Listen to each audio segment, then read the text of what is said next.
this and the entrance. So, and we're off to the races. Everybody breathe. Here we go. Recording in progress. Hello, everyone. This is the 6th of January. You are in the Gathering Convergence Room, home of the Heal the Earth Initiative. And today we have the National Industrial Hemp Coalition Hemposium and Built for the Future Natural Builders Conference. And we're going to start the day with bringing Michael DiMartino. He is the production manager with Soul Story Productions, which is the production company for Earth Mother. And welcome everybody, and let's go find Michael. Somebody find Michael and bring him up here. There he is. Hi, Michael. How you doing? Good. How are you today, Shonda?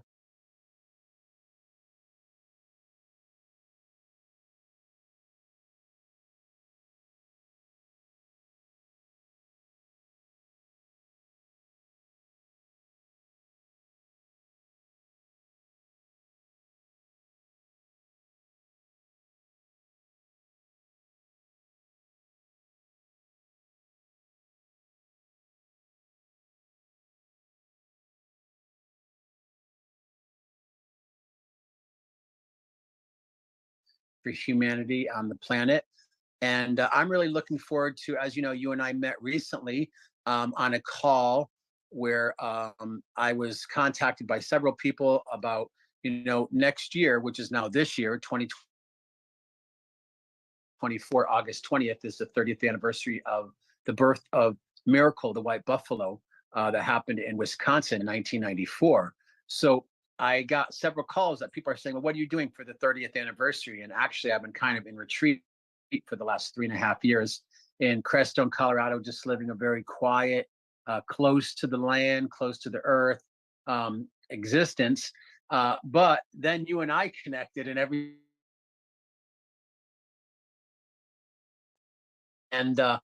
shortly thereafter, we were also in communication with our brother, Chief Phil Lane, who was also there in 94 as part of this prophetic gathering and the birth of the white buffalo. He did a staking ceremony.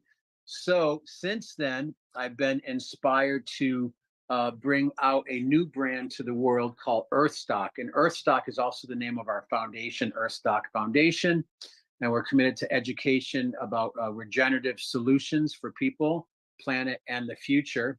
And what we're collaborating now is to do an Earthstock Eco-Spiritual Summit, August 19th to 25th. We are going to do a small event, maybe 400 or 500 people in Crestone, Colorado. It'll be 7 days of music, of ceremony, of lectures, and different presenters in the regenerative field that are working on various solutions. But we're also going to be broadcasting globally, and we're really excited to be collaborating with you, a force of nature, with that, and also with Ben Bowler, Unify Earth, and John Raymer, and Sign Network, and Unify, and so many networks that are coming together that are finding each other to bring a positive message of regeneration for new humanity, new Earth, new paradigm at this incredibly divisive but unifying crossroad in human history. Wow, absolutely amazing. Thank you so much, Michael. So what MCs have we got here today? What are we doing, Michael? Well, you have put together a monster program, and I know that was also in collaboration. You're kind of, I think today you're like the Wizard of Oz. You're the wizard behind the curtain, doing a lot of the technical stuff. But of course, I just want to honor all the work that you do. But I know that today we're going to start off. We have Keith Spence here, who's also the chief of operations for Earth Mother Network, but he's also he's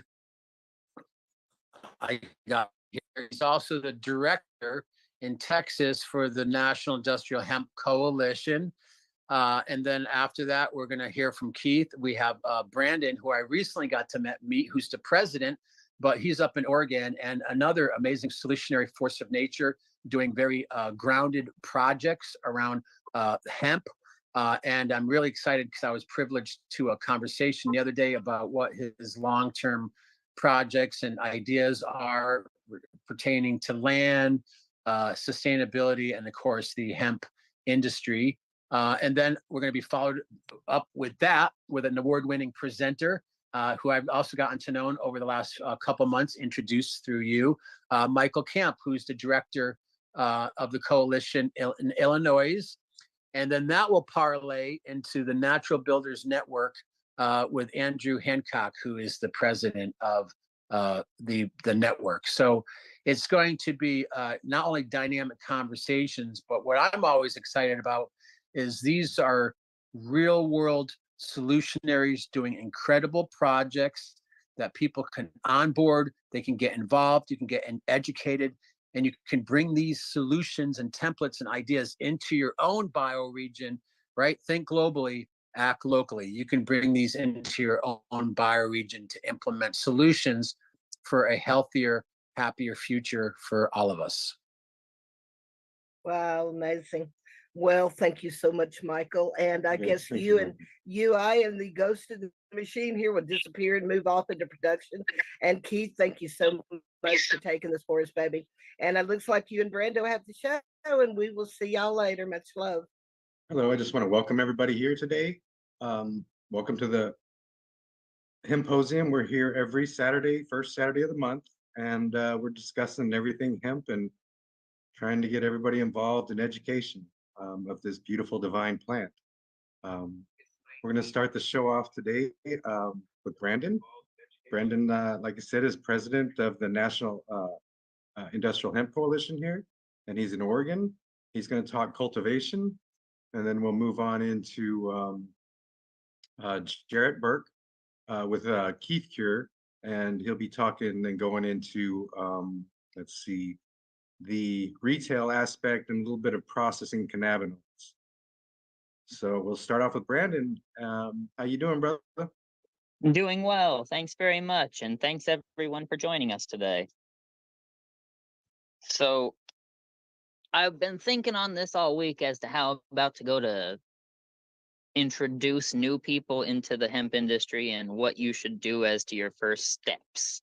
Cultivation is kind of like a broad statement, but I think it should all start with the very first steps, right? So the first thing anybody should do, regardless of state, would be to check into your state's control agency for hemp and or cannabis, and then figure out what kind of steps you have to go about legally to apply to do so legally, right? Make sure your property is approved, figure out what your limits are, make sure you have water rights, so on and so forth, right? When it comes to actual cultivation from there, there's a multitude of steps you can take, but if you want to be guaranteed to succeed, I strongly suggest to network with people who are already good at the jobs you need done, right? So first thing you do is you get your soil samples, right? Soil samples, take them down to an agronomist, have him check and see what your soil's lacking or what it's too high in. And then you do all of your amendments to get your soil where you need it for planting. When it comes to propagation and genetic selections, there's a huge network for cannabis, hemp, marijuana, whatever you need, industrial crops.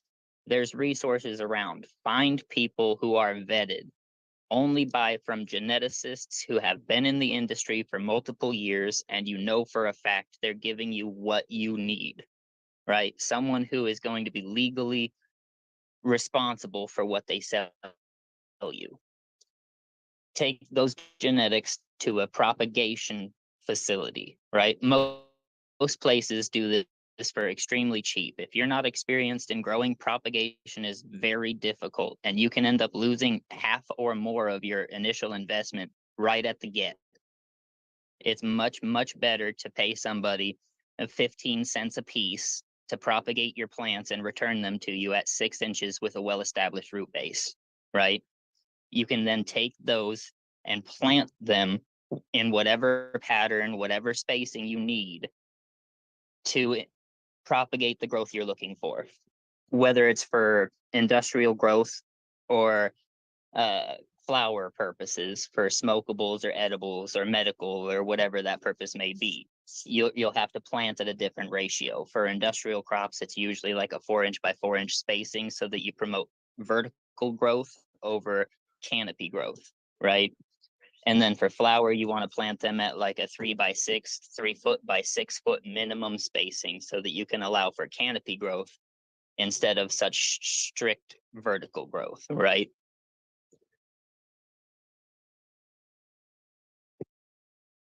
Every little subtle nuance that goes into growing can help you save a whole lot, but you want to be very hesitant about using anything chemical. Most things that you can do with a chemical can be done naturally with just physical labor and some washes or teas that you use as a foliar spray.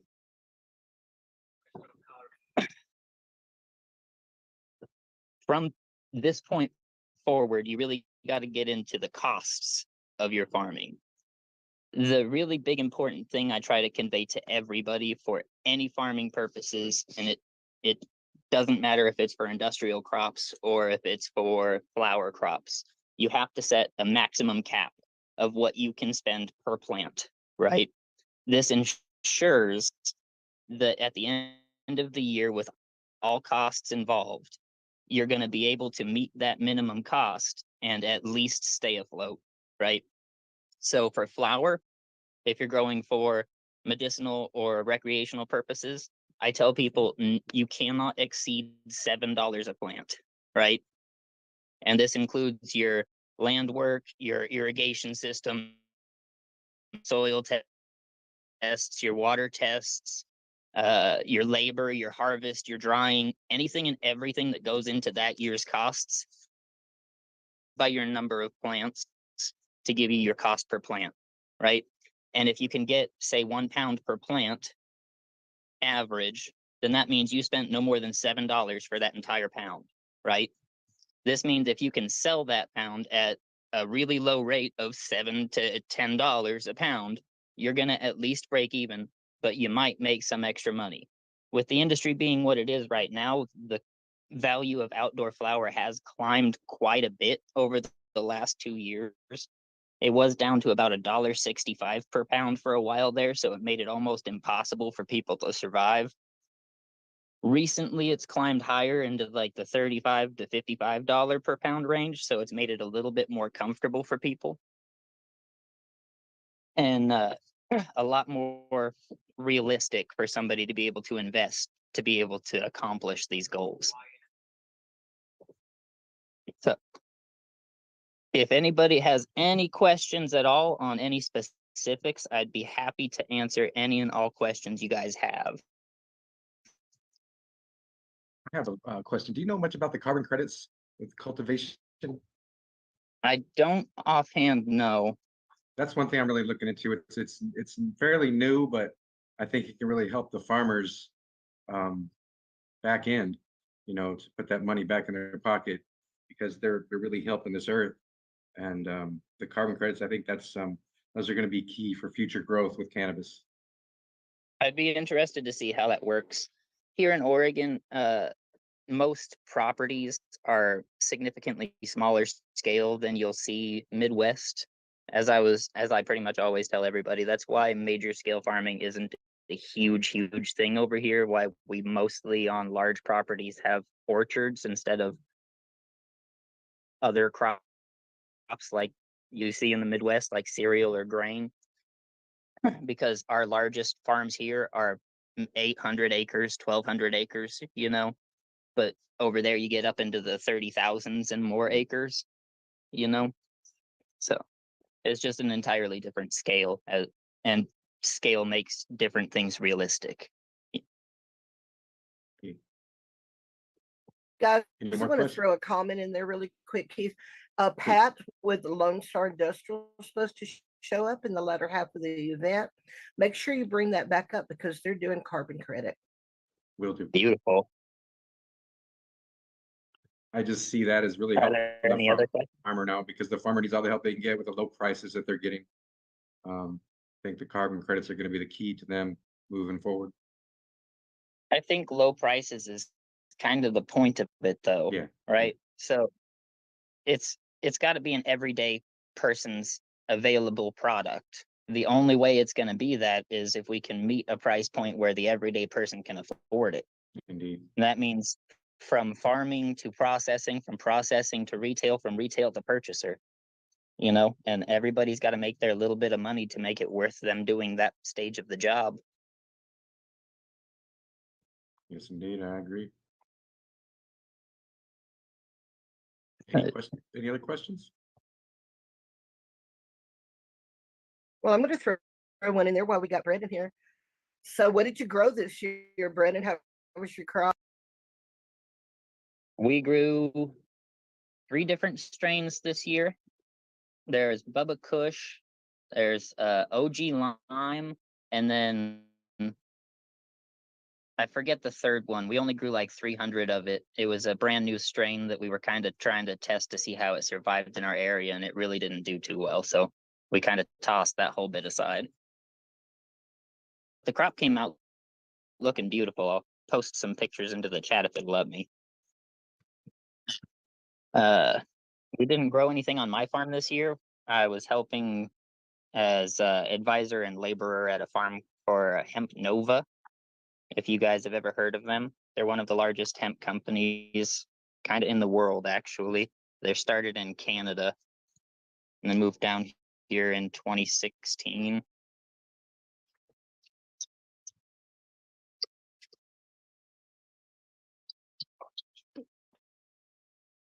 So I had a question. Please feel free.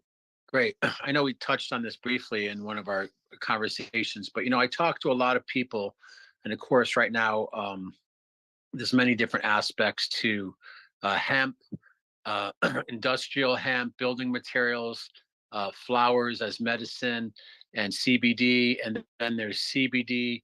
There's different variants of flowers that people are using, and of course, they suggest if you're trying to get CBD, it's better to use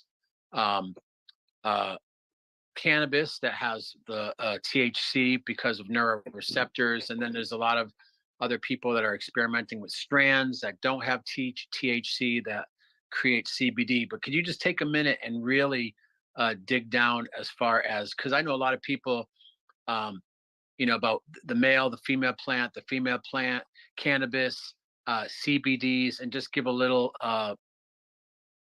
framework of people who might not understand those different aspects of the plant. Because I also know people that are experimenting with doing hybrids and male plants for CBD or Charlotte's Web. And, there's CBD products that have no THC because some people who use it medicinally for children don't want it to have the THC.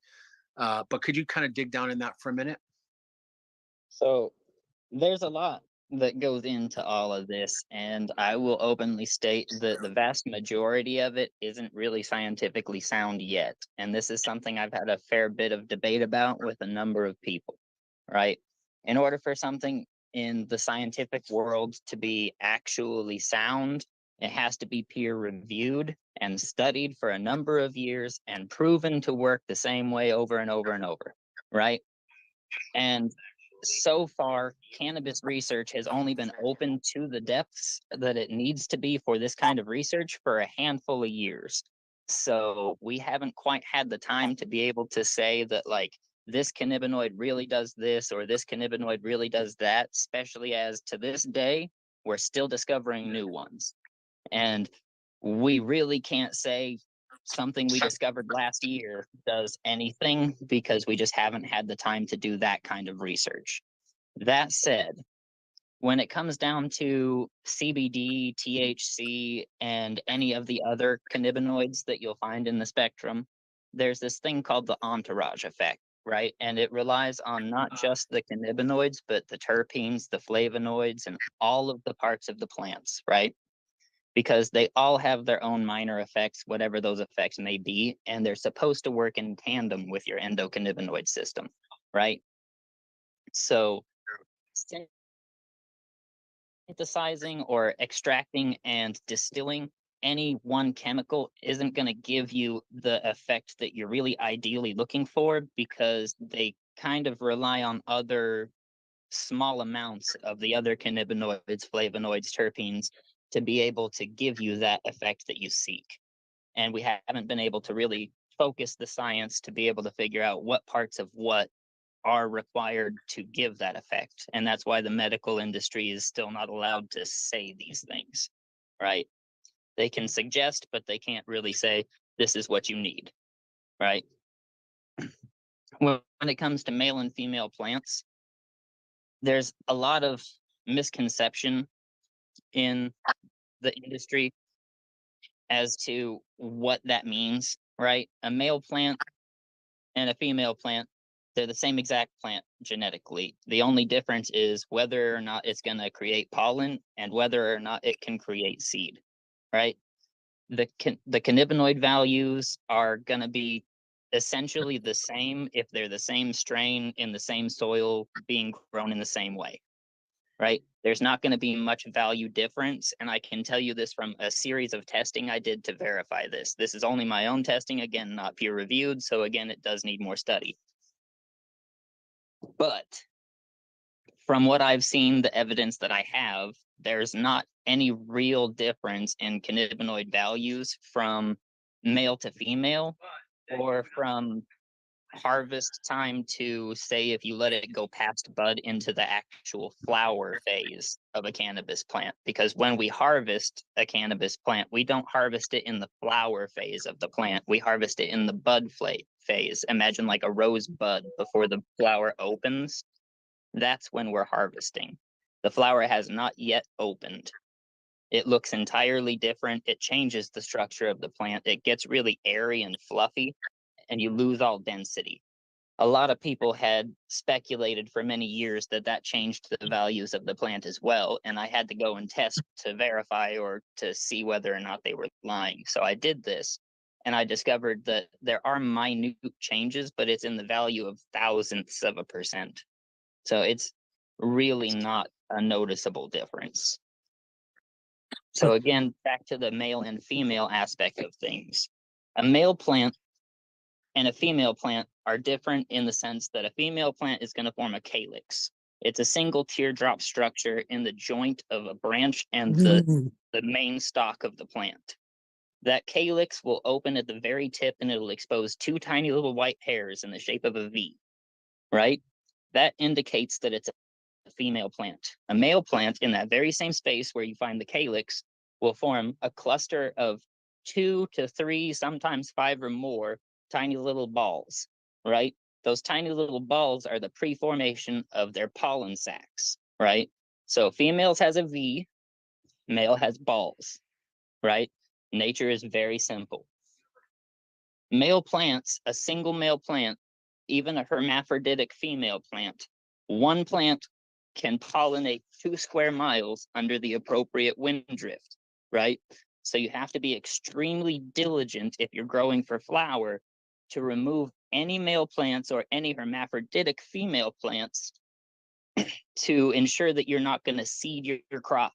Because if you are growing for flower, any amount of seed decreases your value drastically, right? You can sell the seeds and the leftover flower material as biomass and then the seeds as whatever you want to sell the seeds as, but you have to take into account that that decreases your crop value overall drastically, right? So you'll never meet your costs if you're growing for flower and you end up not having flower to sell. Excuse me. I hope that helps. Yes, thank you. Any other questions? Guys, we're about 10 minutes from our next presenter. Anybody have any questions?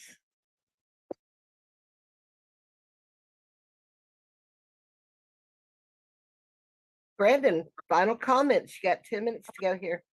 7, perfect. actually. Final comments. Strong suggestions most people don't think of, I guess, or really didn't think of the first number of years. So if you're just getting into the game, these are points of stress.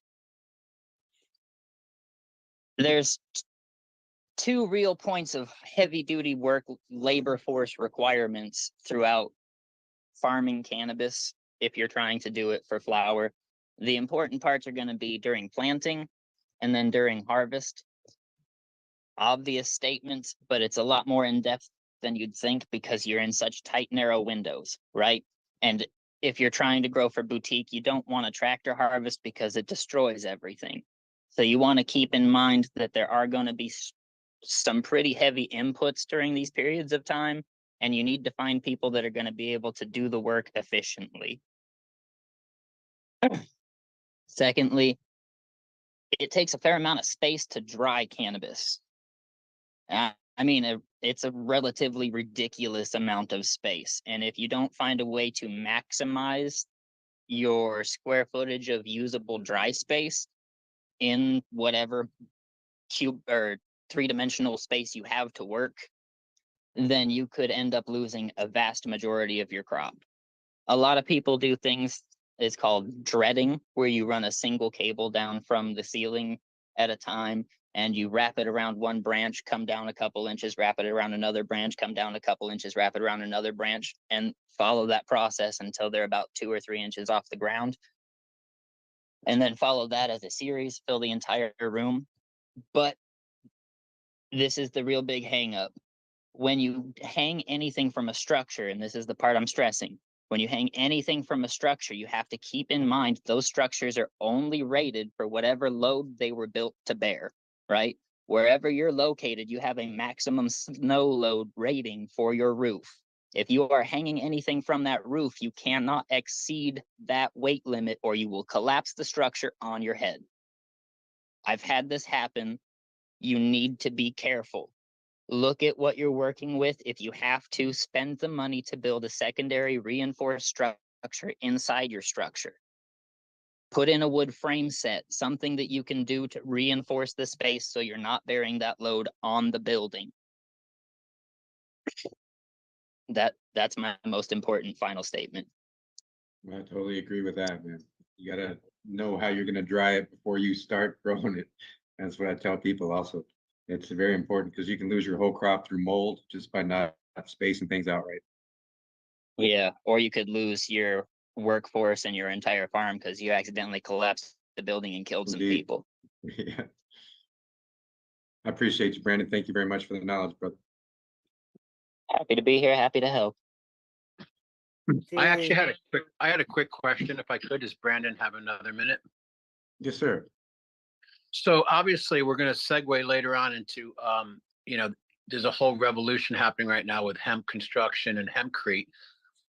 When people cultivate for construction and building materials, how is that different? And I'm kind of like saying the idiot's guide of like, since we're doing this educational component, what's the difference of cultivating for building materials as opposed to cultivating for flower? So the strong difference is your planting ratio, because when you're growing for industrial purposes, for building, for fiber, for whatever that is, you want to have as much vertical growth as possible while keeping your stalks supple and thin, right? So you want to keep all of your seeds planted as tight together as you can so that as they grow uniformly, they have to fight for that light so they all grow fast vertically, right?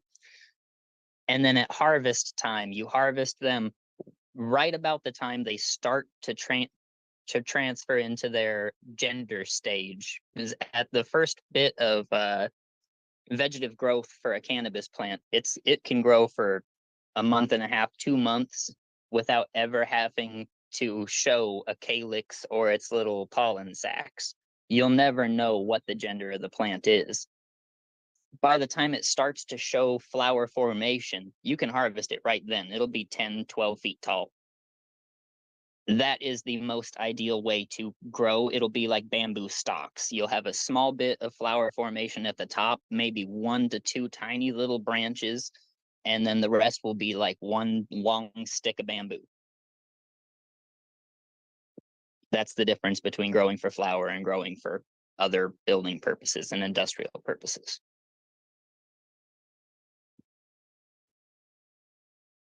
Is that clear enough? Yes, thank you. Mm-hmm. Wonderful. Thanks, Brenda. Well, Keith, who we have coming next? We have Justin Burke of Keith Cure. He's out of Illinois. He does white label CBD products and also processing of cannabinoids. So I would like him to talk on the processing of cannabinoids and the retail. How you doing, Justin? Yeah, great, Keith. Actually, Jarrett. It's Jarrett Burke here. Jared, I'm sorry. All Yeah, good. All good. I was Yeah. thinking of my stepson there. Yeah. Hey, everyone. Nice to meet you, and thanks, Keith, for inviting me here to this afternoon. Yeah, my name's Jarrett Burke. I'm with Kif Cure. We're a total hemp solutions company located here in western, just west of Chicago, about 60 miles, so in the state of Illinois. We are a hemp processing company. We focus on really helping the farmers monetize their crop from the time they put it into the ground to all the way through the life cycle into finished products. Yeah, basically today I'm going to focus a little bit on, or mostly on, the cannabinoid processing and how we monetize crops for our customers, really into white label or private label products. So in our existence, we've done, and we've been around since the beginning of the passage of the Farm Bill, so actually even a little bit before that.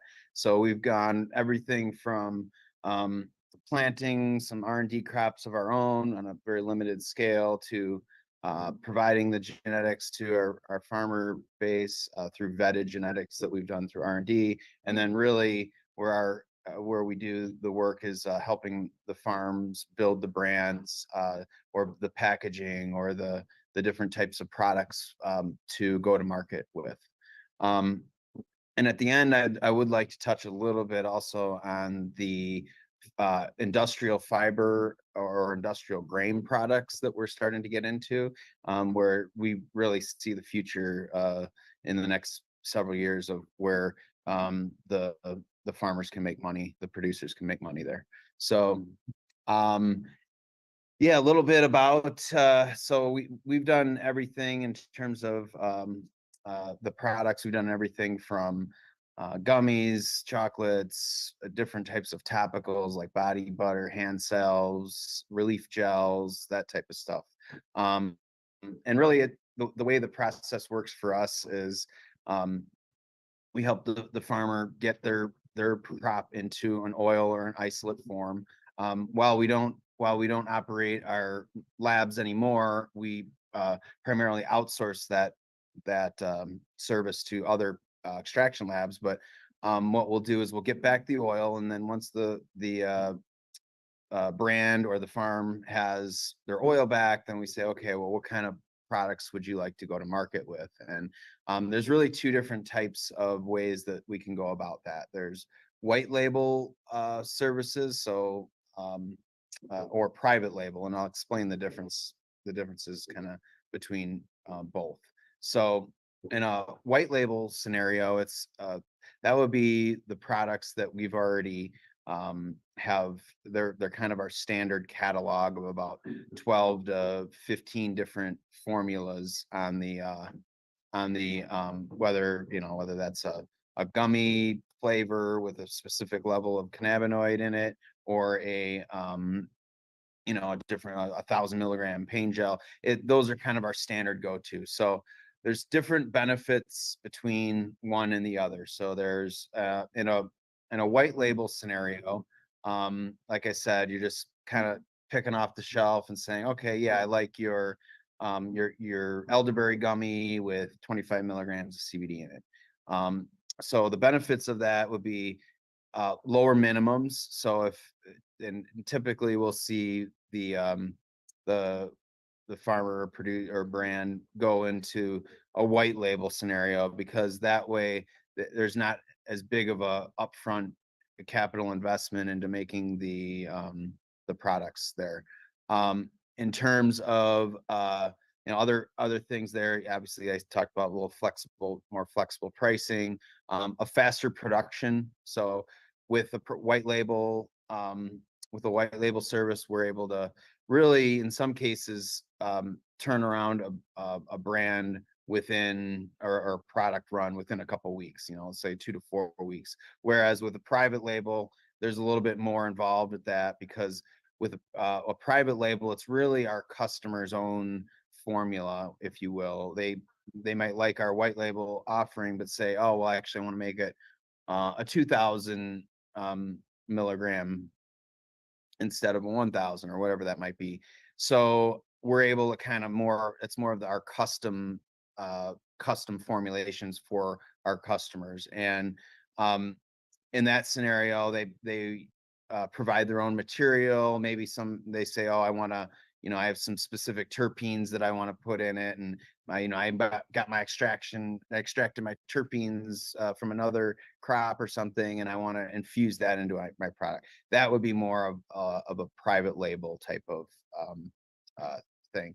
And each has with the private label, it is a higher minimum order, because in many cases we have to go out and procure the different ingredients or the flavoring or whatever that might be. So there's more of an investment on our part there. So most of our private label minimums started around 250 units for the farm to get started there.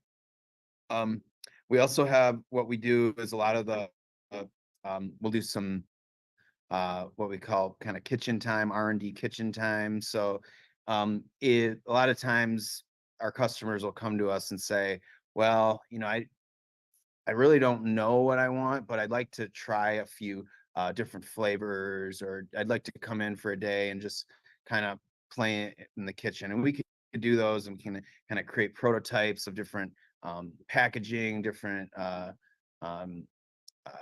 different cannabinoids, different flavors, whatever that might be. So on the product development side, we really take that to heart. That's kind of I think we've developed over something like 55 or 60 different formulas in our existence. So it's stuff that our production team really likes to geek out about and come up with some new, especially like Brandon was talking about, all of these new different cannabinoids to select from, and all the different efficacies of each type of cannabinoid. We're just cracking the surface there. So we have formulated with, I would say, I can't even count at this point how many different types of cannabinoids we've done, whether it be an isolate or a distillate. But your CBD, CBG, CBN, CBC, CBDA, CBGA, HHC, Delta 8, 9, 10. All THCV seems to be a new kind of hot one that we're getting asked about more and more. So when it comes to the cannabinoids, we can really dial it in, and that's kind of where also that formulating side of what we do is so important, because we just don't know how some of these different cannabinoids, when blended together, what the reaction is. So it gets pretty exciting for us on the innovation side of things. So so then from there, I guess you have a product made. We have products in a jar, whatever. We help kind of help along the way with our customers to guide them in the right direction when it comes to helping get a product completed within their budget at a price point that they're going to offer the consumer on an MSRP style. So we'll work with them on that as well. But then it really comes down to the design and the development of the brand and all of those types of things. So what we do is we have an in-house digital design and web development company that we own. It's called Razbit, and Razbit and our team of designers and developers helps with, from that point forward. Once we have a finalized package, then we'll create all the marketing, all the design elements, all the different compliant labeling with a web store if they need that.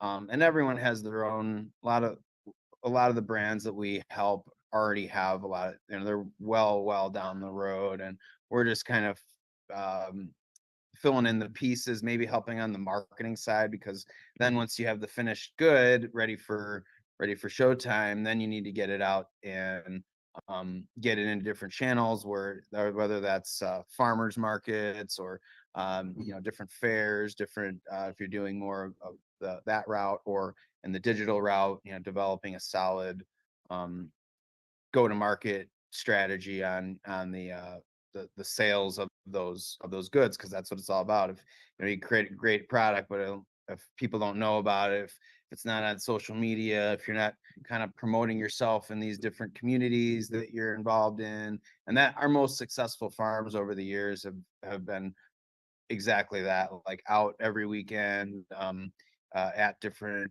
events, different industry events, or farmers markets, like I say. And and then on the other side too, there's a lot of these, what we're seeing, I guess I'll focus a little bit on some of the newer infusions that we've been doing, that we've been asked for, which gets us excited. So water soluble cannabinoids. So basically what water soluble is, for those that don't know, it's basically an oil or an isolate. You can kind of get it in a liquid or a powder form. And essentially what it is there's some emulsifiers or different things that are put into the oils or the isolates to make our bodies absorb these cannabinoids sometimes 4 to 7 times more effectively than normal oil-based, tinctures, for example. So we get real excited. A lot of the water-soluble cannabinoids are being made into the drinks. So when you are having these like 5 milligram or 10 milligram, either THC or CBD drinks, that water-soluble cannabinoid in there is getting into your bloodstream a lot more effectively. So we love that. We think there's going to be a huge boom once these water-soluble cannabinoids really are more well known amongst the public. Functional mushrooms, we're seeing also just crack the surface here, I think, with a lot of what these great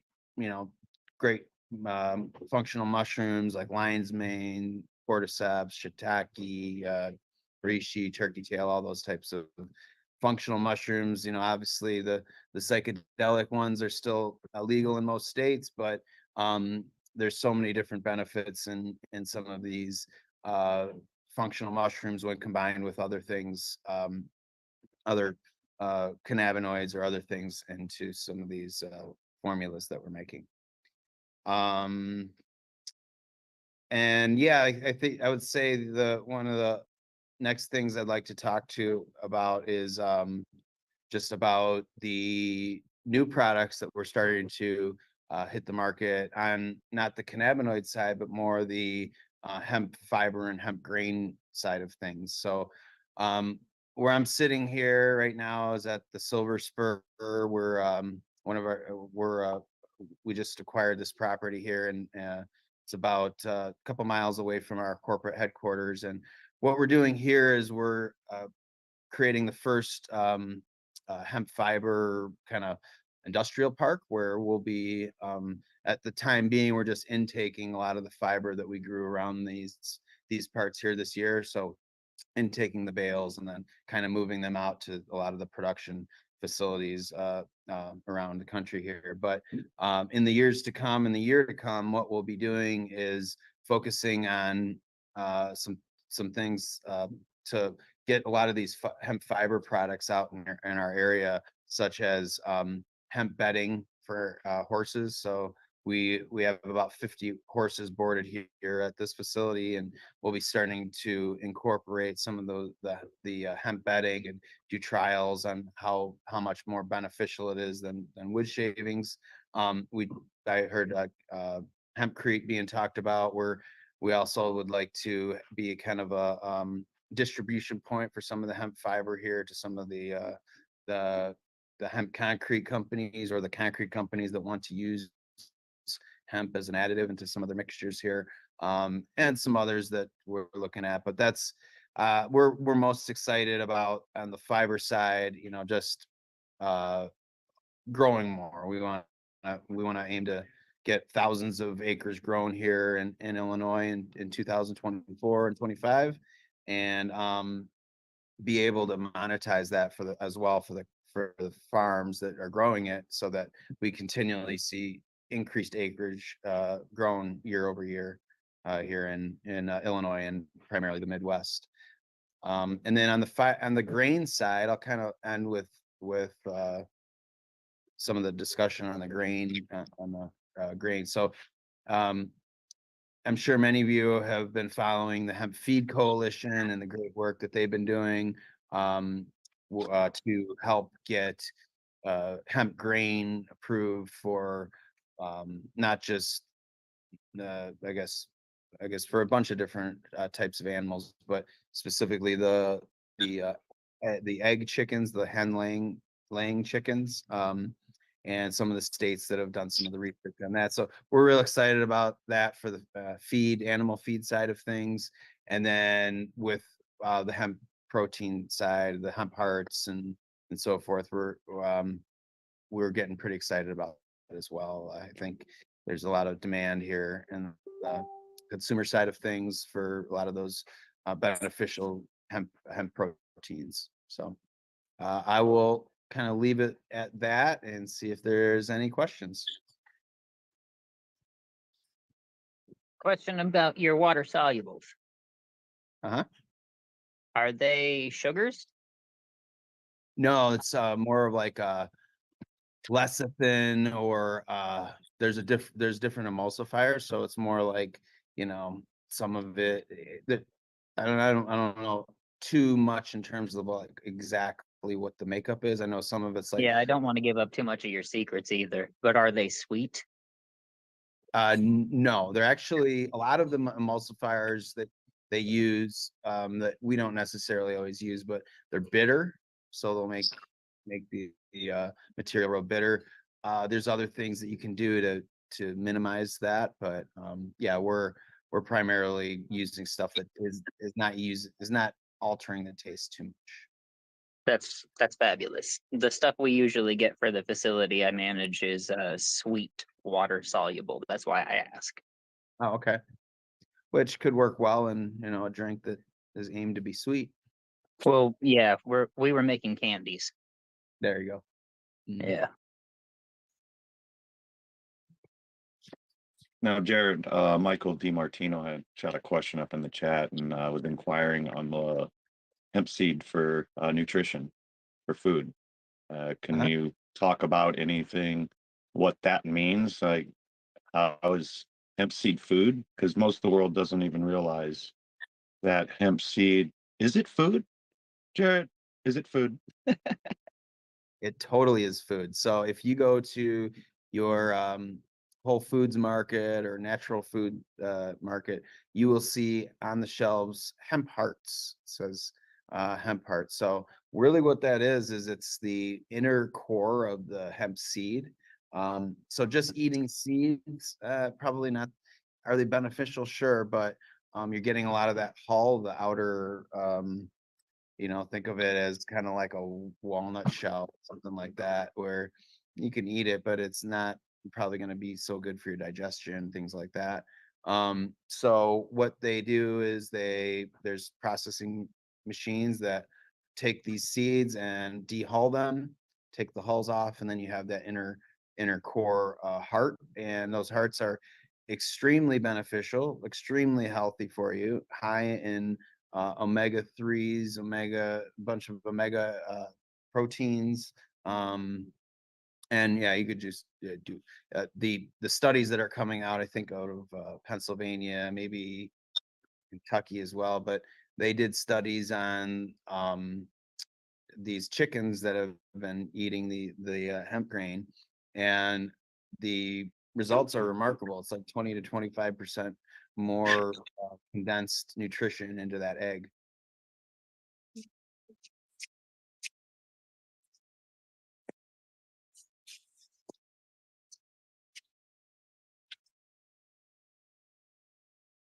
That's amazing, brother. What got you into this, man? What got you into this plant?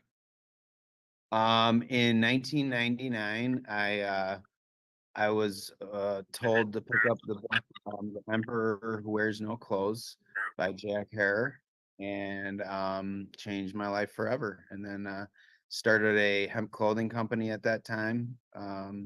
We were selling like hemp board shorts, so importing the fabrics from Europe and China at that time, and creating these like board shorts and t-shirts and stuff, selling them at concerts and like surf shops and stuff like that. So that was way before the time, and then fast forward, about 15 years later or so, and then we have the Farm Bill pass, and I knew that this plant will help a lot, will help humanity, just like that book says. That book changed my life too. That was a good one. Yeah, it opened up my eyes to a lot of things. Yeah. Can we elaborate a little bit on the Farm Bill? I live in Southern Colorado. It's actually the highest desert plateau in North America, and I think it's third in the world. And there used to be actually a lot of hemp farms there because of the climate. A lot of them seem to financially go belly up. About the same time or shortly thereafter, the Farm Bill had passed. And in Colorado, I know each state has different laws, but also right now, mostly what they're growing is barley for a lot of the breweries in Colorado, and feed for livestock. But what's amazing to me is it's one of the largest high desert plateaus. There's literally a couple hundred square miles of land there, perfectly suited for growing with artesian water. So, I've talked to a few people there that used to be in the hemp industry that kind of collapsed, and they're actually looking now into the reality of livestock feed from hemp.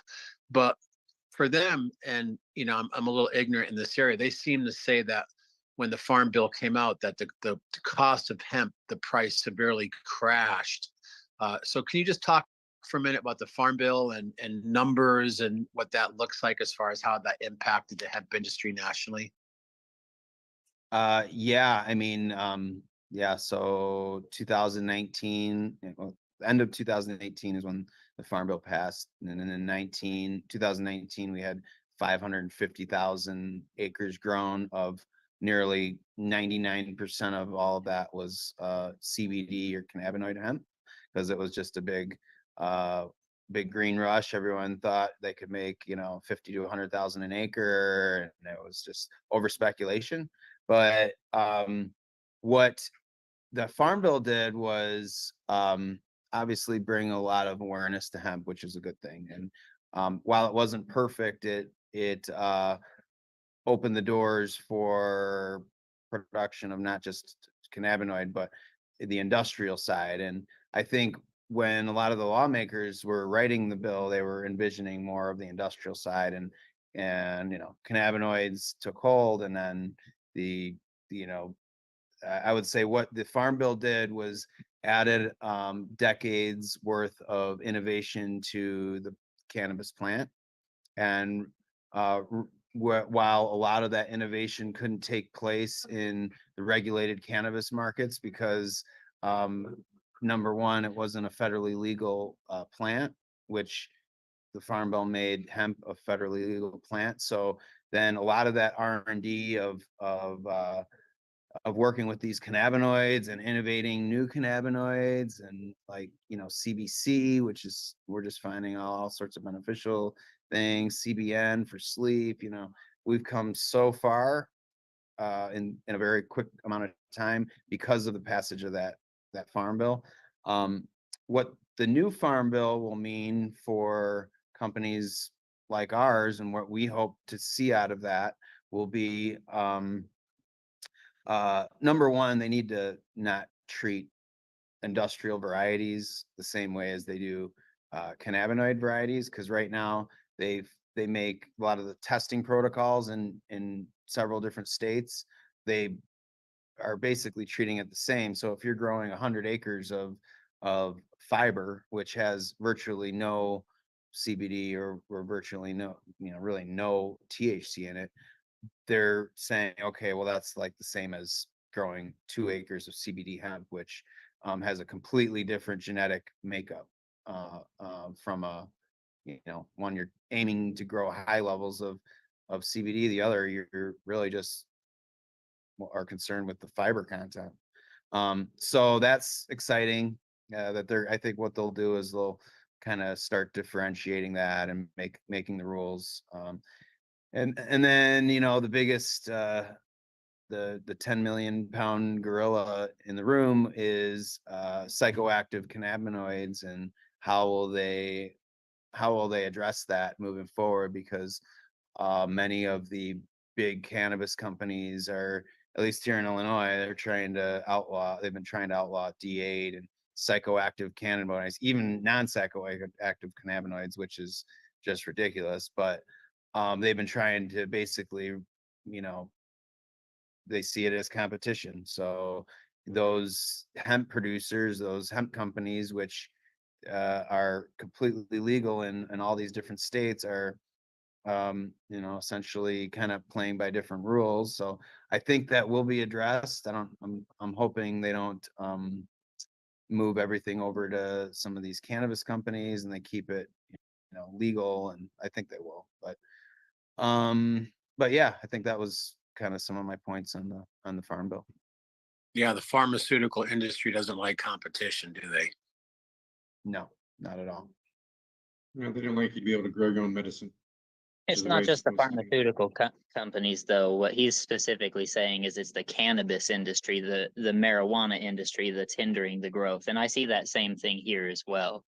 The marijuana industry sees the hemp industry as a competition because we're not limited on the number of plants we can grow, but marijuana is, right? It doesn't matter recreational or medical. There's a cap to the number of plants you can grow. Whereas with hemp, there's not. So if you grow 1 million hemp plants and then you run it all through a freaking extraction, you can end up with tons of extract of whatever you want: Delta 9, Delta 10, Delta 8, THCA, all of the above, and you flood the market that the marijuana industry normally has a lock on. Mm-hmm. Yep, absolutely. And that basically came with oversaturation of the hemp. They didn't know what to do with it. They found out the plant always changed itself to beat the laws. That was a beautiful plant.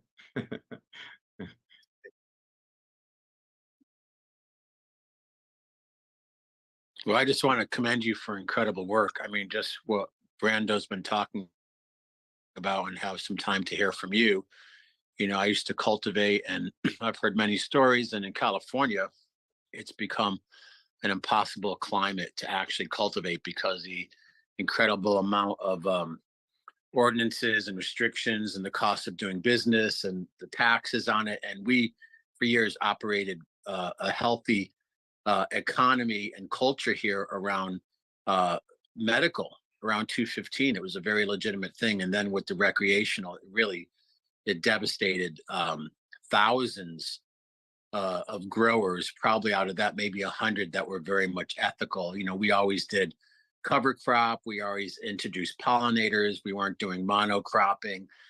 As a permaculture designer, these are always some of the different aspects that we tried to bring in to keep it truly as a medicine, and not just, a massive cash cow. This real time of the industry. It's fascinating presentation. Thank you. Thank you. Appreciate that. Yes, thank you, Justin, or Jared. I'm sorry, man. Keep thinking of my nephew there, or my stepson there. Jared just reached his screen, slapped him a couple times. Right? You look like him, man. So it just kind of goes straight I to it. know, it's like, oh my gosh. Then anyway, I'm going to turn on my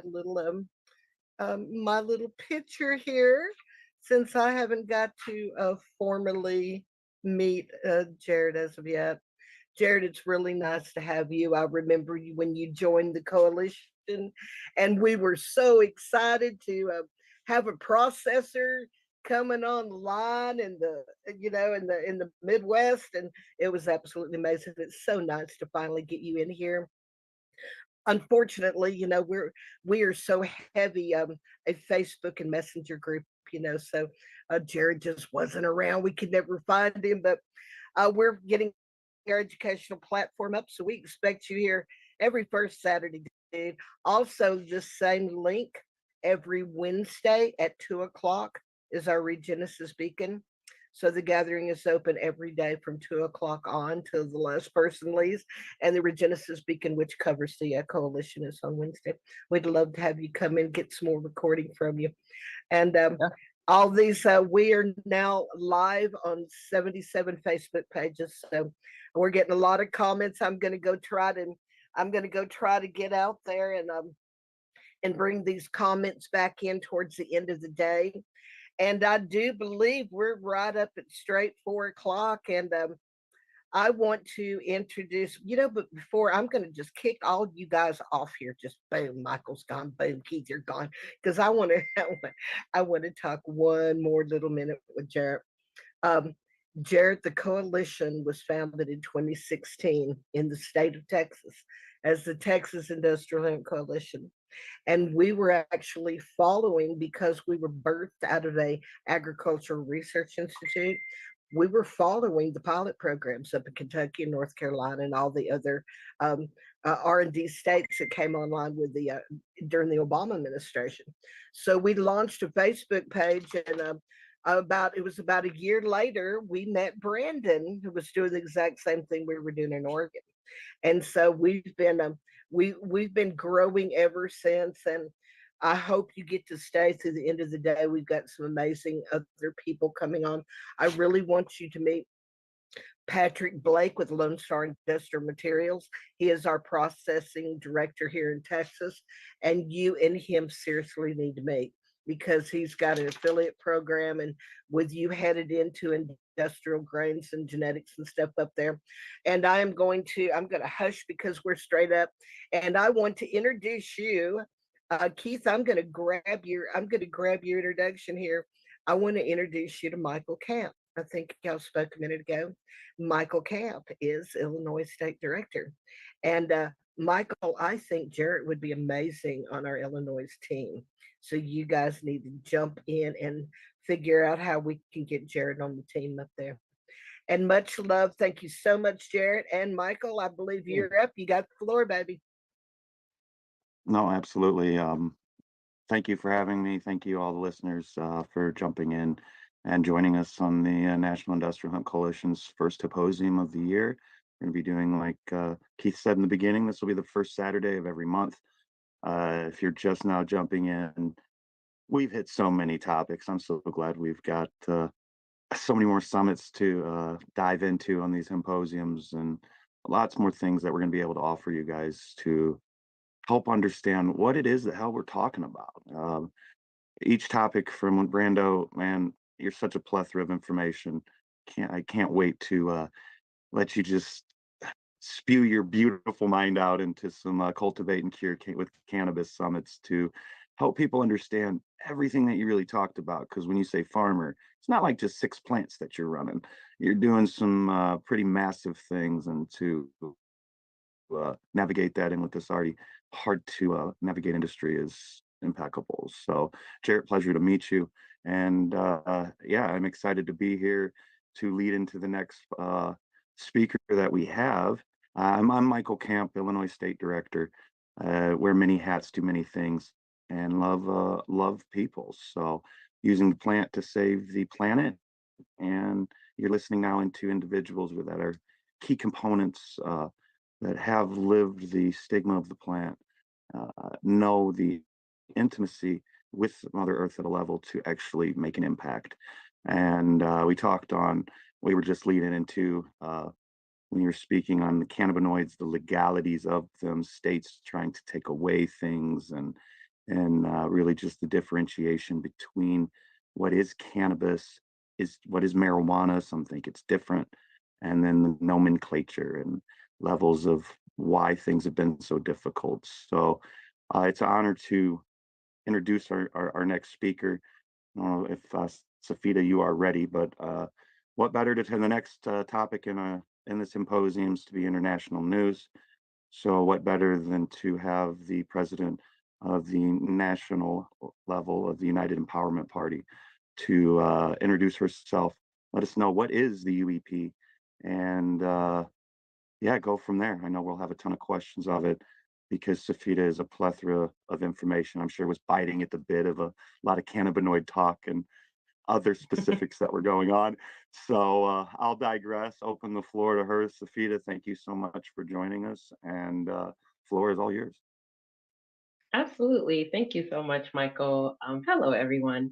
I am Safita Artis Mills. I'm president and co-founder of the United Empowerment Party, which I happily run with our UEP team, including my big brother and mentor, Reggie Noble.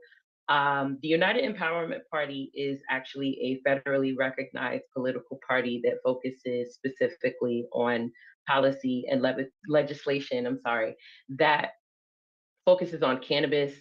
So working with both state and federal government officials to ensure that as this industry is, building out and as markets are coming online, that there is sound policy and legislation, that this plant is normalized and that we have the opportunity to free the plant completely, which is one of our main goals, is getting cannabis descheduled. So we felt that creating a political party was essential to the progress and growth of the cannabis industry and community as a whole, because there's nothing but politics that surrounds cannabis.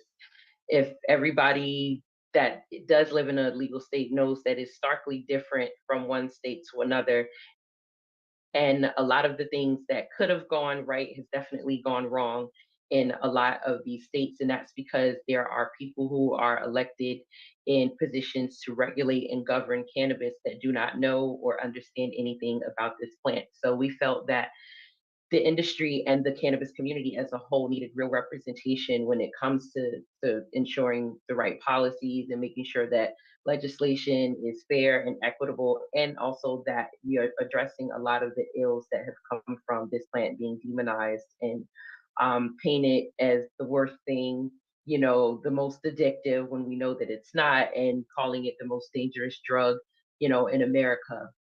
So with that being said, we feel that it is something that was necessary and that we had to collectively create our own table and decide who gets to sit at that table when it comes to building out this industry, and when it comes to making sure that this plant has real representation, and that we get to the point of really discovering and understanding all that the cannabis plant can do.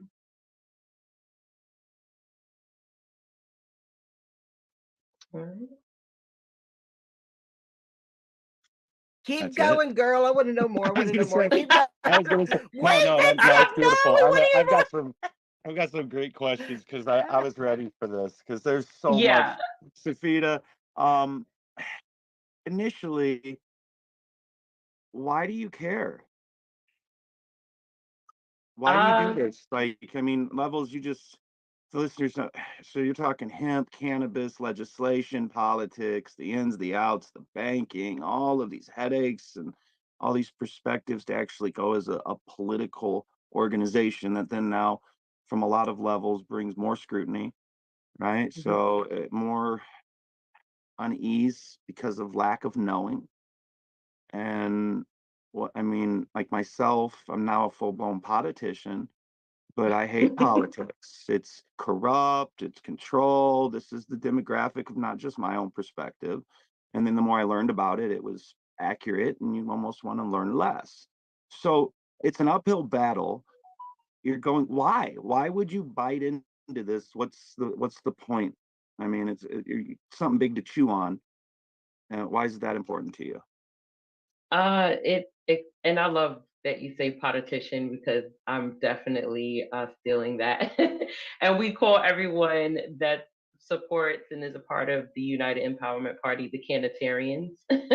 So To all our fellow Canitarians out there, we're super appreciative of all the support that we have gotten. But I have my own personal story to cannabis, and I care because uh, I hate seeing people suffer. And there's a lot of people that are suffering in silence, and that this plant has been very instrumental in improving their quality of life. And I believe that every individual living and breathing on this earth has a right to a great quality of life. And that is something that cannabis provides. And that is something that cannabis has provided for my daughter. I have a 5-year-old. She's going to be 6 next month, which I still can't believe. But my daughter, whose name is Kanza was born with congenital heart disease. And I didn't know anything about CHD, and I didn't understand that it's something that is extremely common. It's, in fact, one of the most common birth defects, and that there are more children that die from congenital heart defects and disease than every pediatric cancer combined. So understanding that and not knowing anything about it and learning that for the first time when I was 7 months pregnant, I was told that my daughter had congenital heart disease, and that the particular defect she had, which is called hypoplastic left heart syndrome, is one of the worst and one of the more rare congenital heart defects that children could get. And that means, in layman's terms, that the left side of her heart did not develop. So they said on a scale from 1 to 10, that Constance was about a 9, and that she would need 3 open heart surgeries before she turned 4 years old. And the first she had when she was 3 days old. And then the second stage surgery that they were going for, she was 5 months old. And they learned that she was in early heart failure. So when we learned that she was going to need a heart transplant, I was already in the cannabis industry, and I just remember being so distraught and just not understanding what was happening to me.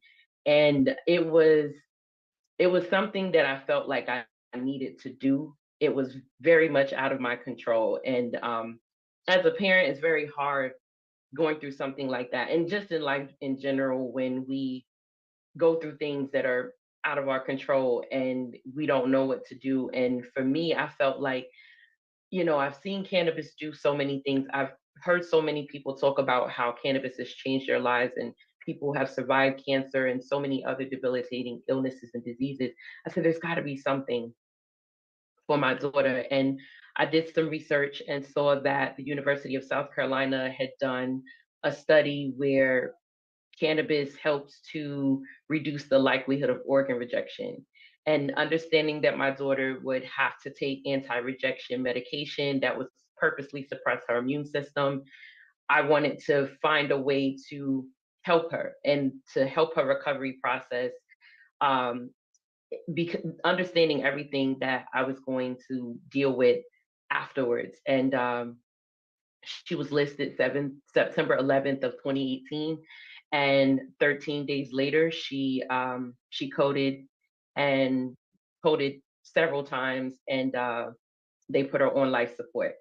And so after they decided they needed to put her on life support, I had signed consent forms, understanding the risk of her being put on the ECMO machine. And literally minutes later, after signing consent, my daughter received her hero heart. And that's when my journey began. And I decided that I would give my daughter CBD, starting out, and ended up giving her CBG as well to counter the side effects of her medication that could cause cancer.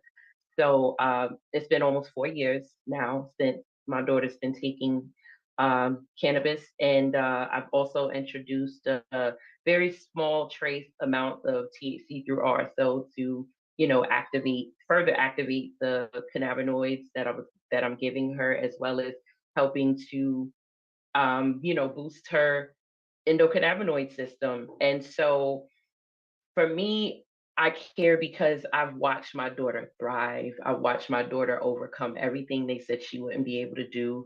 They said her neural development she may not be the same. She may have delay in learning and just getting back to normal. And she's exceeded every bit of that. And Michael, she's full of life. She Well, is. it's fun to sit here and play like I've not heard this, but a lot of people have it, right? And it's just to get to know that, so I get to ask fun questions like, all right, so you're a political party and you're just like fighting against politicians, and you only care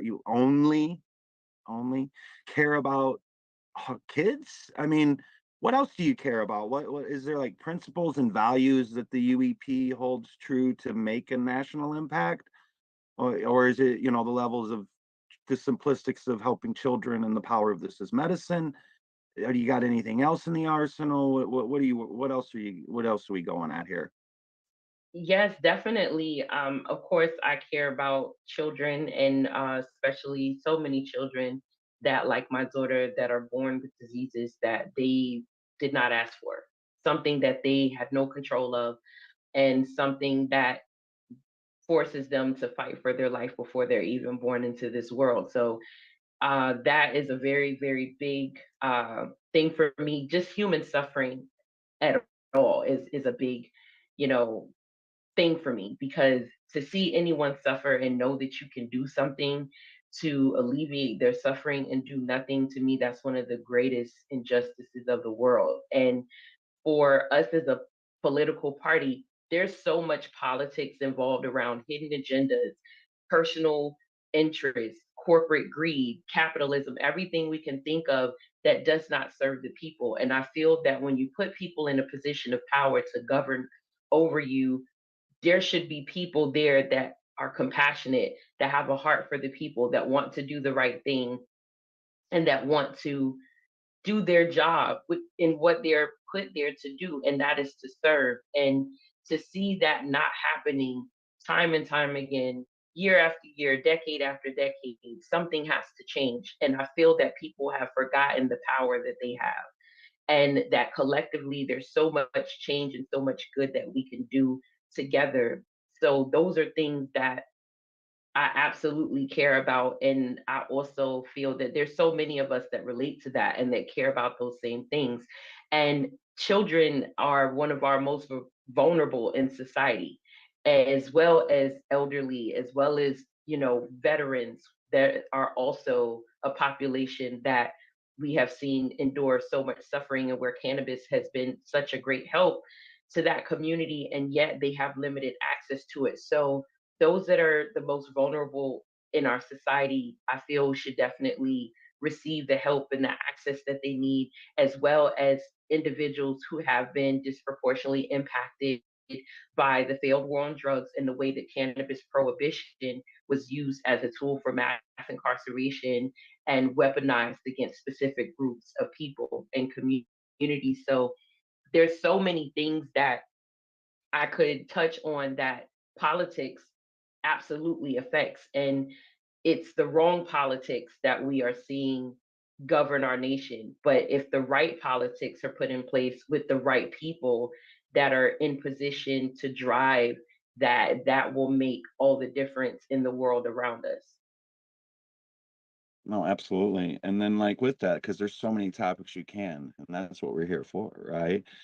Instead of like hypotheticals of could be, should be, and would be, Mhm. one, this is a two part question. What are your credentials, right? To do this, to be a voice, do you have any, or you're just somebody that has passion to go in? And then two, is there anything that, listeners jumping in, and what can we do? What do you have proactive that how can I get involved as a person in this panel, or they have an average listener? But there's the two parts. What's why why you, and what do you got to back you? Yes. I always say, why not me? Or why not politics? Love Like, it. people have asked Absolutely. me that question and said, well, why a political party? And I'm like, well, why not? Can you tell me any reason of why not? And that always gets people to think. And to me, yes, I've gone to college. Yes, I have, studied and gotten different certifications and different areas just through work experience and throughout my career. Prior to cannabis, I was in the technology field and working in gaming and consumer electronics, utilizing experiential marketing to help brands and just different experience in that arena that I felt also prepared me for coming into this space and being around cannabis my entire life and growing up in New York and seeing how cannabis was used as a weapon and seeing the difference between how they painted cannabis and how it was really helping people, and especially helping people that come from communities that experience a lot of trauma, and that versus alcohol, because I've seen what alcoholism and that does to people, and then I look at cannabis and like it's the complete, opposite of that. So aside from education, my credentials, I honestly feel is just life experience. Certain things you won't understand unless you have experienced things within your life that really allows you to see the world for what it really is and where the change needs to happen, how certain things being the way they are have impacted people from all walks of life. And so I don't look at any individual person, including myself, as credentials having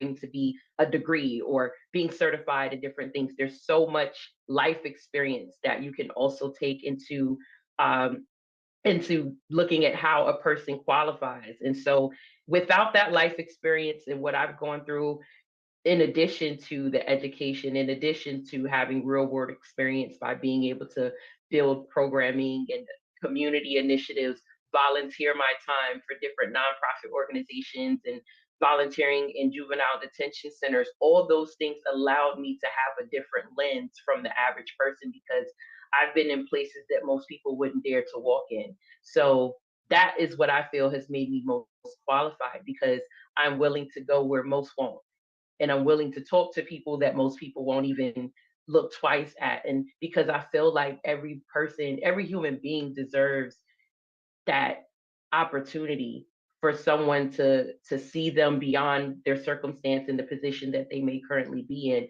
And I feel if people walk the earth with that level of love and compassion, there's so much more that we could do. And if we insert those things into the politics, into corporate structure, into the way that we do business and the way that we handle each other, then we can begin to see the change that we want to see and allow that change to steer us in the best direction.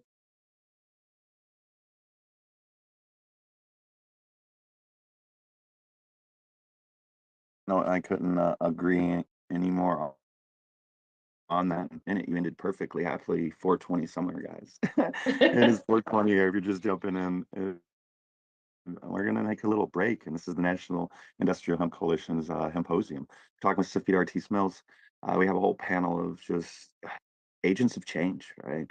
We're here to make a difference. We're here to help the world recognize what love is, one, address the traumas, to be able to love each other and empower the plant through both the medicinal and the industrial, understanding what it is, how powerful it is, and what you can do with it. Now, with the movement to do anything on a national level or international level, um, is there any bills, anything that you've written that you found successful? Is there anything that with this new the presidential election happening this year, is there anything set up to raise awareness in this? Can you give us a sneak peek to anything that you've got planned that we can look forward to being part of?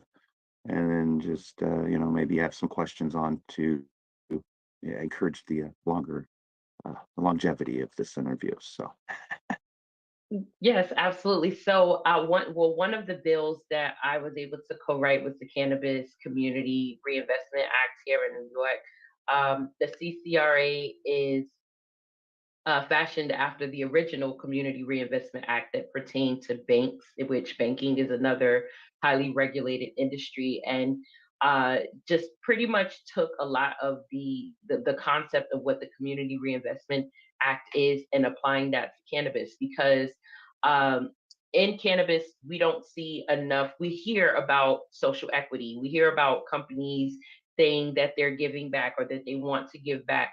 But I felt that the only way that you're going to get these MSOs and really large operators that have capitalized so much off of the industry and have taken a large majority of the market share that could easily push out other smaller operators is to mandate that they reinvest and give back. And I felt that that should be mandated because there's a lot of these larger companies that will go into the very communities that have been harmed the most, or that the communities that they end up in because there may be other municipalities and cities that opt out. So you go into the community and you make money off of that very community, but you give nothing back. So I feel that any business or operator coming into any community, if you're not there to make that community better, then you shouldn't be there. And so the CCRA was written to hold them accountable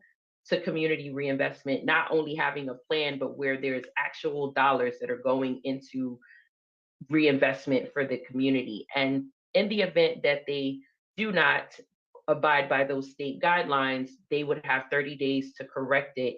And then they did not correct it in that 30-day period, they would lose their license. And then that license would be made available for social equity. So that was the main point of that bill. And it was introduced in New York. It was sponsored by Senator James Sanders, who is New York State Senator and also is the chair over banking and finance for the state of New York. And the bill ended up getting to the committee. It got stuck in committee, but it can definitely be introduced. And one of the goals is to reintroduce the bill with some additions that would make the bill even stronger, get more co-sponsors, and then introduce this bill in every legal state.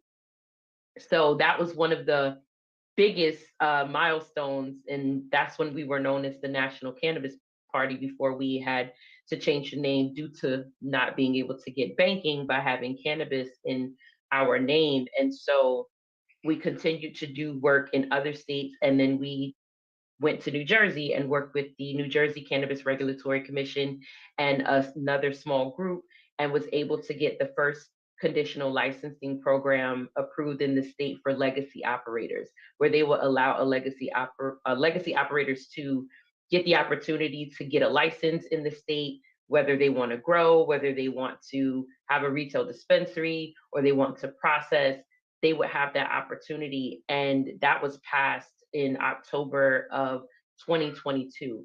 So we've done a lot of work with multiple states, and we've also gone to DC to lobby because our biggest campaign is descheduling cannabis altogether, removing it from scheduling, not rescheduling it to a Schedule 3 as they're talking about, but completely removing cannabis from scheduling, because that is the only way. That is what we feel it's not optional.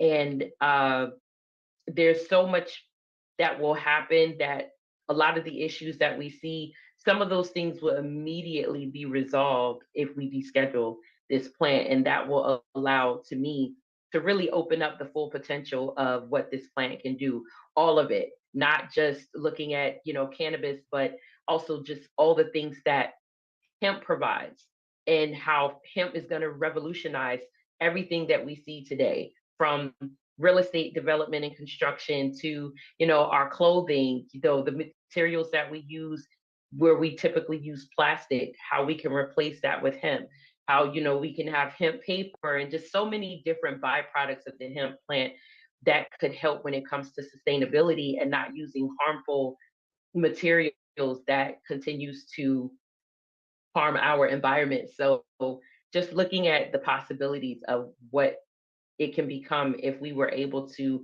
fully have access to this plant and really take this industry to the next level, because this is a global industry that can impact so many places and so many people in a positive way. So that's the biggest campaign that we are pushing, is for descheduling, and we need as many people, as many numbers as possible. We want to essentially be able to put our own candidates in office. So we need to be able to identify the right candidates and then get the signatures required in those states to be able to put up that candidate and get that candidate into office. So there's a lot that we can get to do with this political party as long as we have the support and the people, the numbers, fundraising for different candidates that we can put into office, as well as lobbying for what we know that needs to happen in this industry as a whole. Hey, Safita, wonderful baby. You know what? Um, we've got a special we got a special guest in here, and he's only going to be able to hang out. He's got previous commitments, but he was able to pop in, and I have got to get him in here, girl. You've got to meet him. This is Patrick Blake. Patrick Blake is with Lone Star Industrial Materials, and he is head of processing with the National IHC. And I also wanted Jared. Jared, if you got your ears on there, this is the one I spoke of earlier that I really wanted you to get together with. But I wanted Patrick to come in really quick and introduce himself because this is so important that you guys meet Patrick today. So, Pat, while we've got you, I don't know how long we've got you, but you got the floor really quick. Check your mic.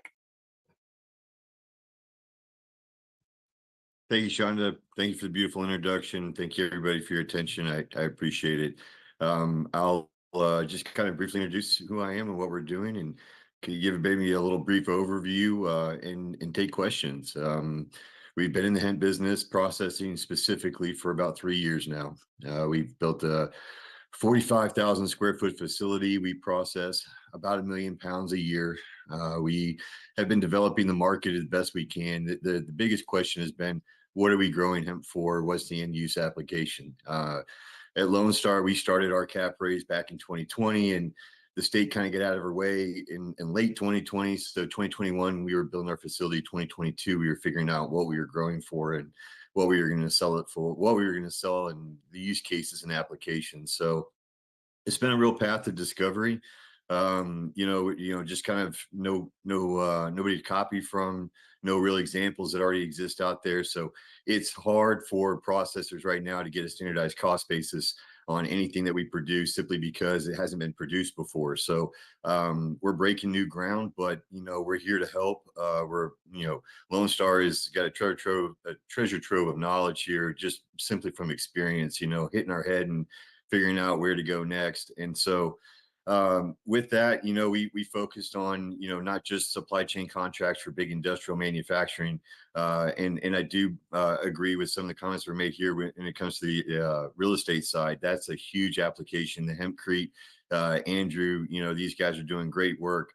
I'm sure he'll touch on that a lot later on, but this is a space that could bring in enough volume usage to really kick off the big ag initiative that needs to happen to start lowering our costs and developing the infrastructure, to be competitive on a supply chain basis. But in the meantime, a lot of us have to find a way to ring the cash register much quicker than that. And that's direct to consumer, direct to retail goods from hemp, right? Low hanging fruit, animal bedding, insulation, things of that nature.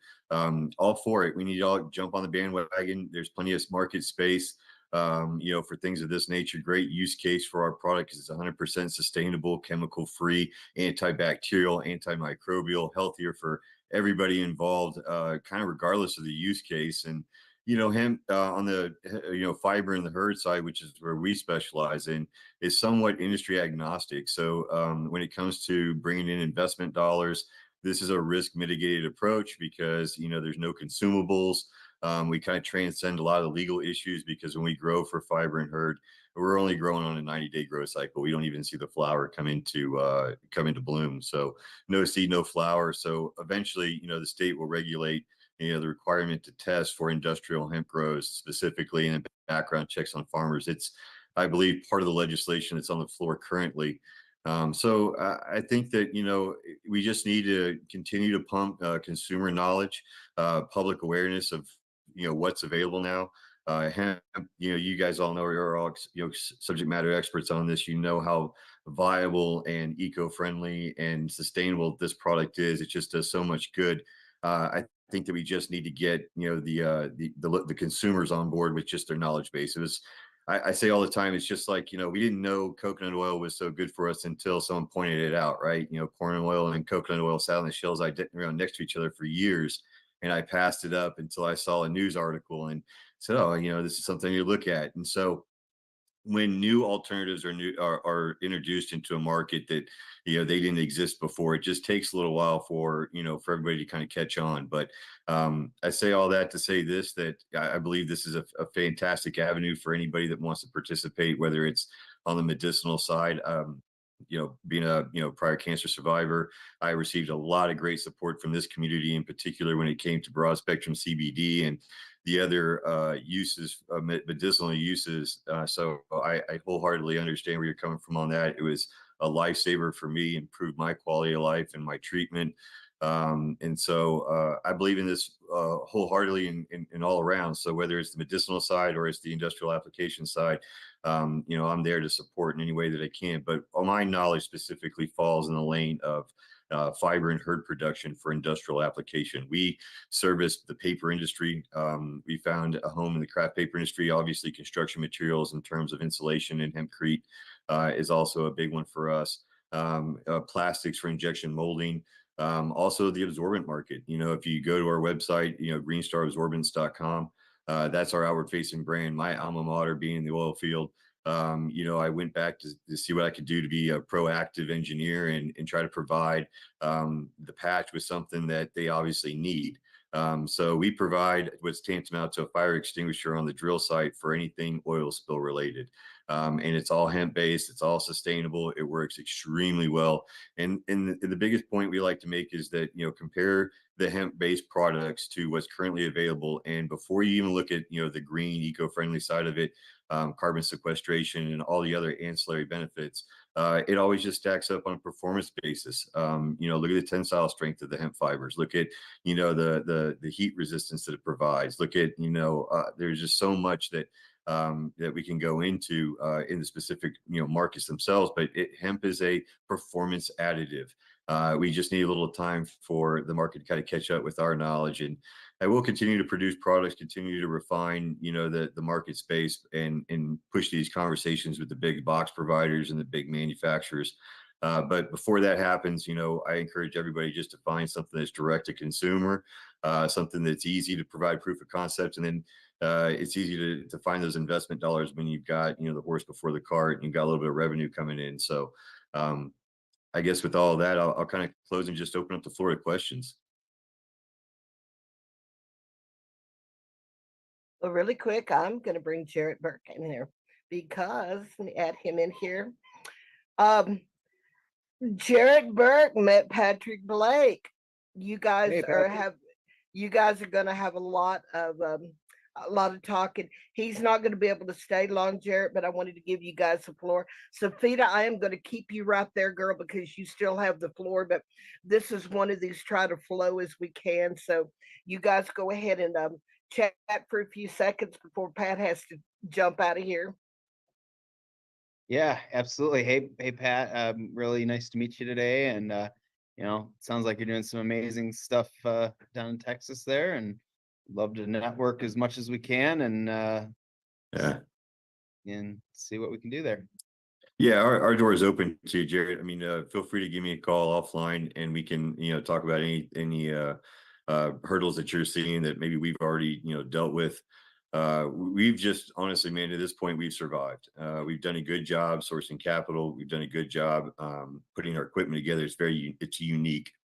The way I looked at it like this is that from our side of it, when it comes to, I mean, the fiber and the herd side, the main objective here is to develop specifications, right? Without spec, it's hard to deliver on a purchase order. So regardless of what the end use application is, whether we're making pellets for grills or we're making pellets for animal feed or something else, that specification has to be created, right? And so we went into this with the idea that we wanted to develop an equipment assembly line that's somewhat modular, and it also gave us a broad breadth of specifications that we could make.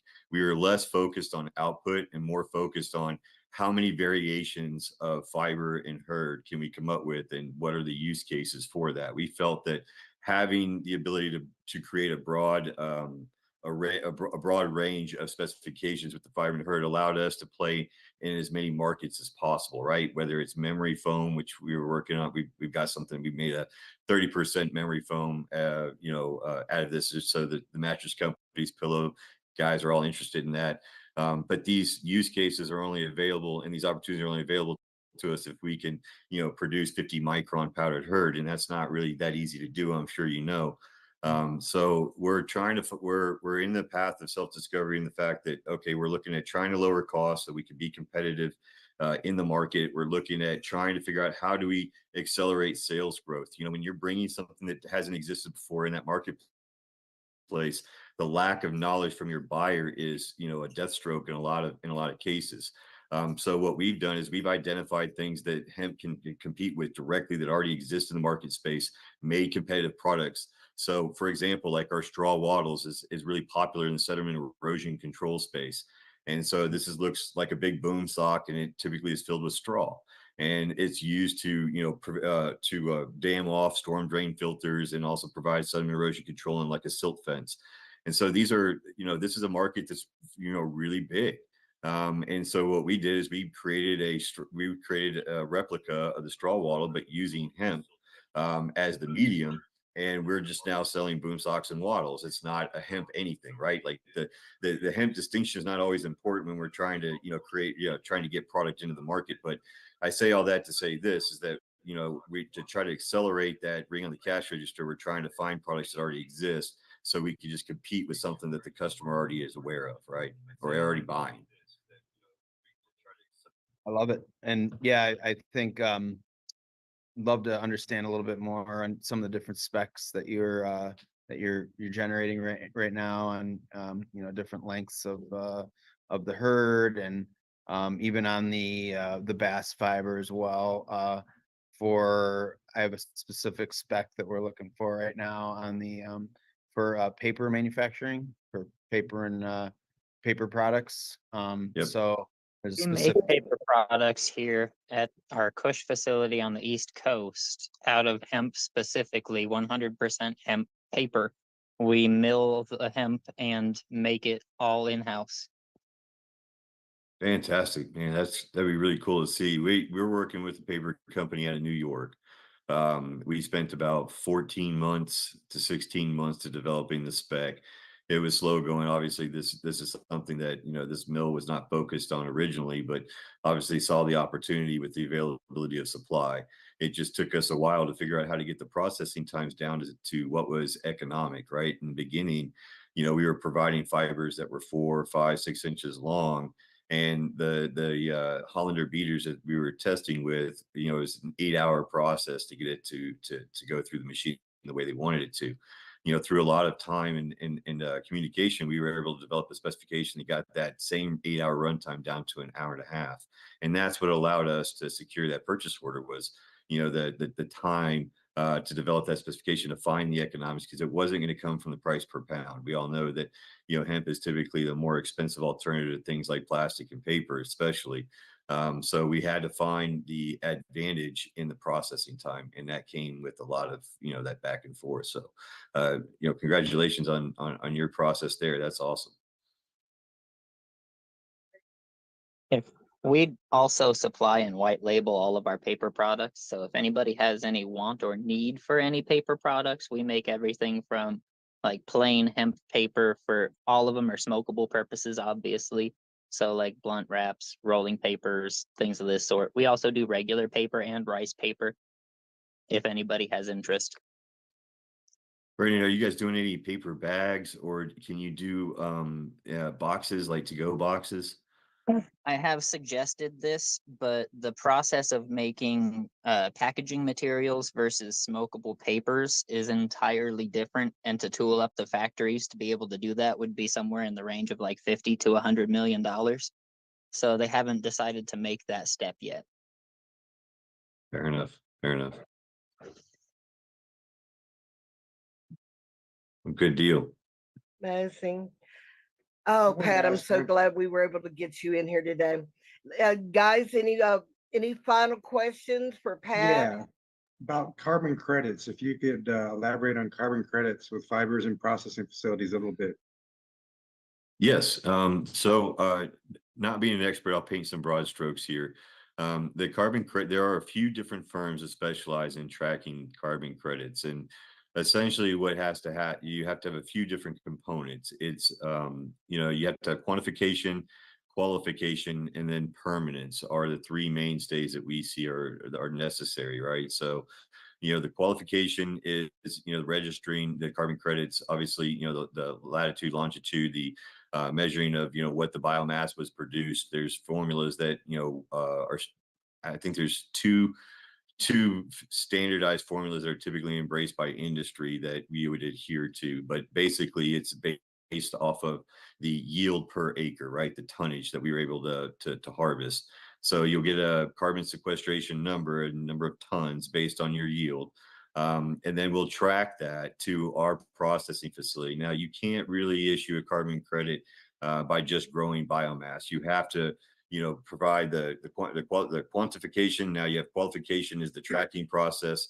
And then at the end of it, you have to provide permanence. So without knowing where that biomass goes, ultimately, you can't say that you've sequestered any carbon because, for example, let's say you were to grow 10 acres and then you were to burn 10 acres. Well, you're releasing a certain amount of that carbon right back in the atmosphere.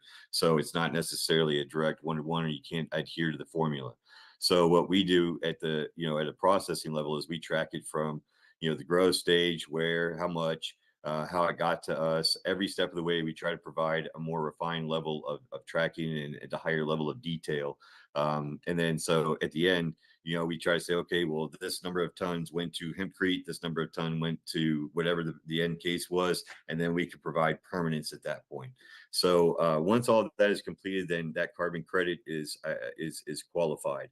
And so there are a couple different checkout cards if you're interested in adding carbon insets. That's another industry term used to describe, providing carbon credits along with the purchase of a product. So we're making hemp absorbents. So somebody would buy a bucket of our hemp absorbent, and through that tracking process, we would be able to determine the 25 pounds of absorbent that comes in that bucket is equal to X number of carbon tons that were sequestered from the original source. And then we would be able to put that into the checkout cart as an inset. So that's basically how this is developing. The infrastructure for us is not quite there yet. We're still looking at these the software tracking systems and our ability to kind of provide that qualification, right? What's the certification? What's going to be the industry standard formula? And I think that maybe it's been deliberated on a little further than what I'm aware of since last year. But right now, I think that there's like two different formulas that I think that the federal government is using to qualify what a carbon credit actually is. Thank you so much, Patrick. I appreciate you, man, elaborating on that. Yes, sir. It's something Did that new answer, that I did that just, answer I your see question? that Okay. helping. Yeah. I just put a link to a website that who we're working with on. It's a software that does do that that tracking, that prominence tracking, so that you can actually quantify the data to receive those credits. That's great. Awesome. Wow. No doubt. And this is beautiful, guys. Thank you. Okay, well, sir. guys, we're going to let Pat get back out of here. Today is his wife's birthday, or he would be with us for longer. But anyway, Happy birthday. Yeah, kiss her for me, Pat. Love you. Thank you so much, baby. And we will. My pleasure. Guys, I just dropped Pat's information, his website, contact number, and everything in chat. So you guys reach out. Yep. Feel free to reach out anytime. Thank you, everyone. Appreciate it. Take care, brother. Nice to meet Thanks, you. Pat. Thanks, Jerry. Okay, Sophia, I have a follow-up. Okay, so here we go.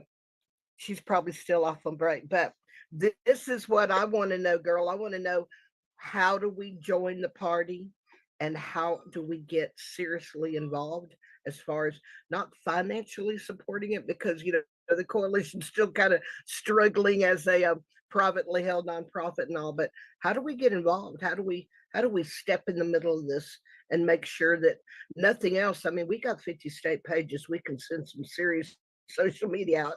So talk about that a little bit, baby. I really want to know. Yes, the social media aspect is is extremely important, and it's usually really, really effective because a lot of the time people will find something, receive the information, and they'll pass it on, or people at least know where to go, who they need to reach out to, who their local politician is that they need to email or call or write a letter to.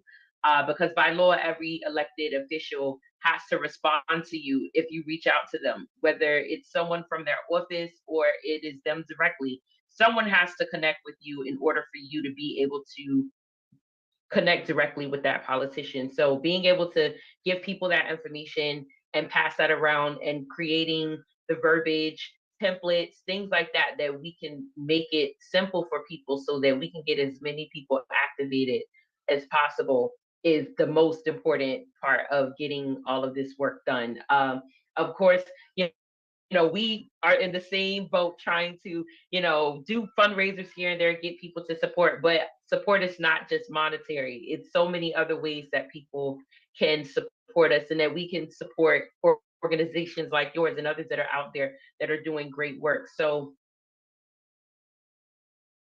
getting people activated is the main goal, and that is through social media, through having virtual town halls, whatever we can do to get people together, and then all of us collectively get in front of the people that are the decision makers.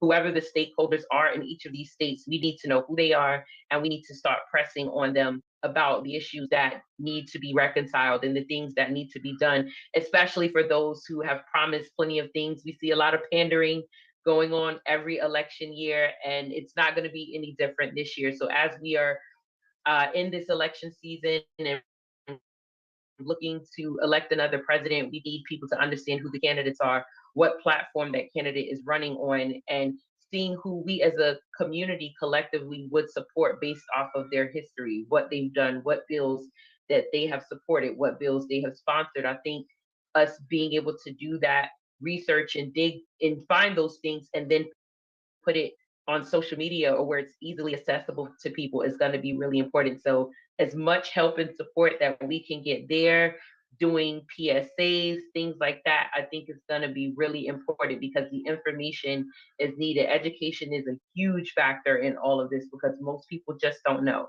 And it's not that people don't want to know or that people don't want to be civically engaged. A lot of people just don't know how, and they just need to be pointed in the right direction. So as much help as we can get there, I think will make it most effective, and will get us to the point where we can fundraise so that we can put the right candidates in office, especially when there is a seat that is up for grabs.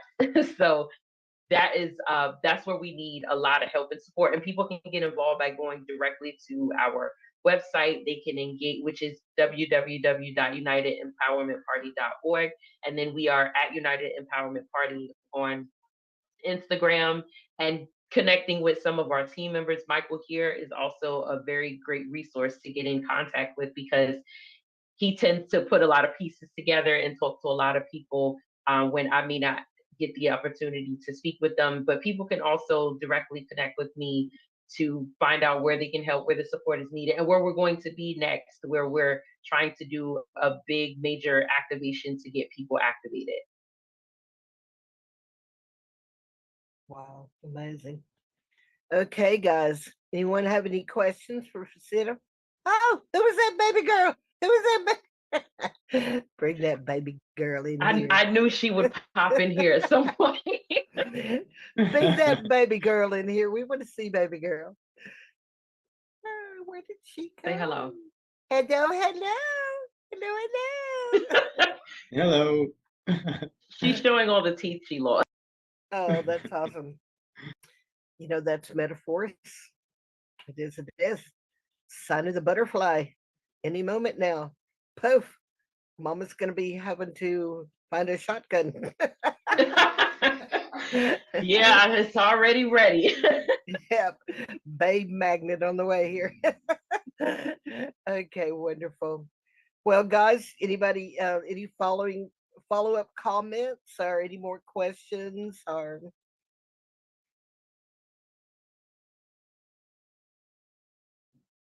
Okay, so, well, girl, you got any closing comments or anything? I just want to thank everybody for your support. Those who just have learned about who we are, welcome. We need all hands on deck, and you can definitely get in contact with us through our website. And we also do Instagram lives and we do Twitter spaces as well to engage with the community. And if it's something that anyone wants us to participate in, anything that we can help host with you, or just getting the information out there, we're absolutely open to that. Oh, wonderful. Well, it has been such a pleasure. And also, I'm going to get back with you. I'm going to plug a little upcoming event here. We also work very closely with Unity Earth and the Sign Network and the 99 Days of Peace. We just came out of Enlightening Our Way Together, and we are headed in to the MLK 40 Days of Peace. And we're going to be doing some amazing things here coming up in on the service weekend from the 12th and 15th.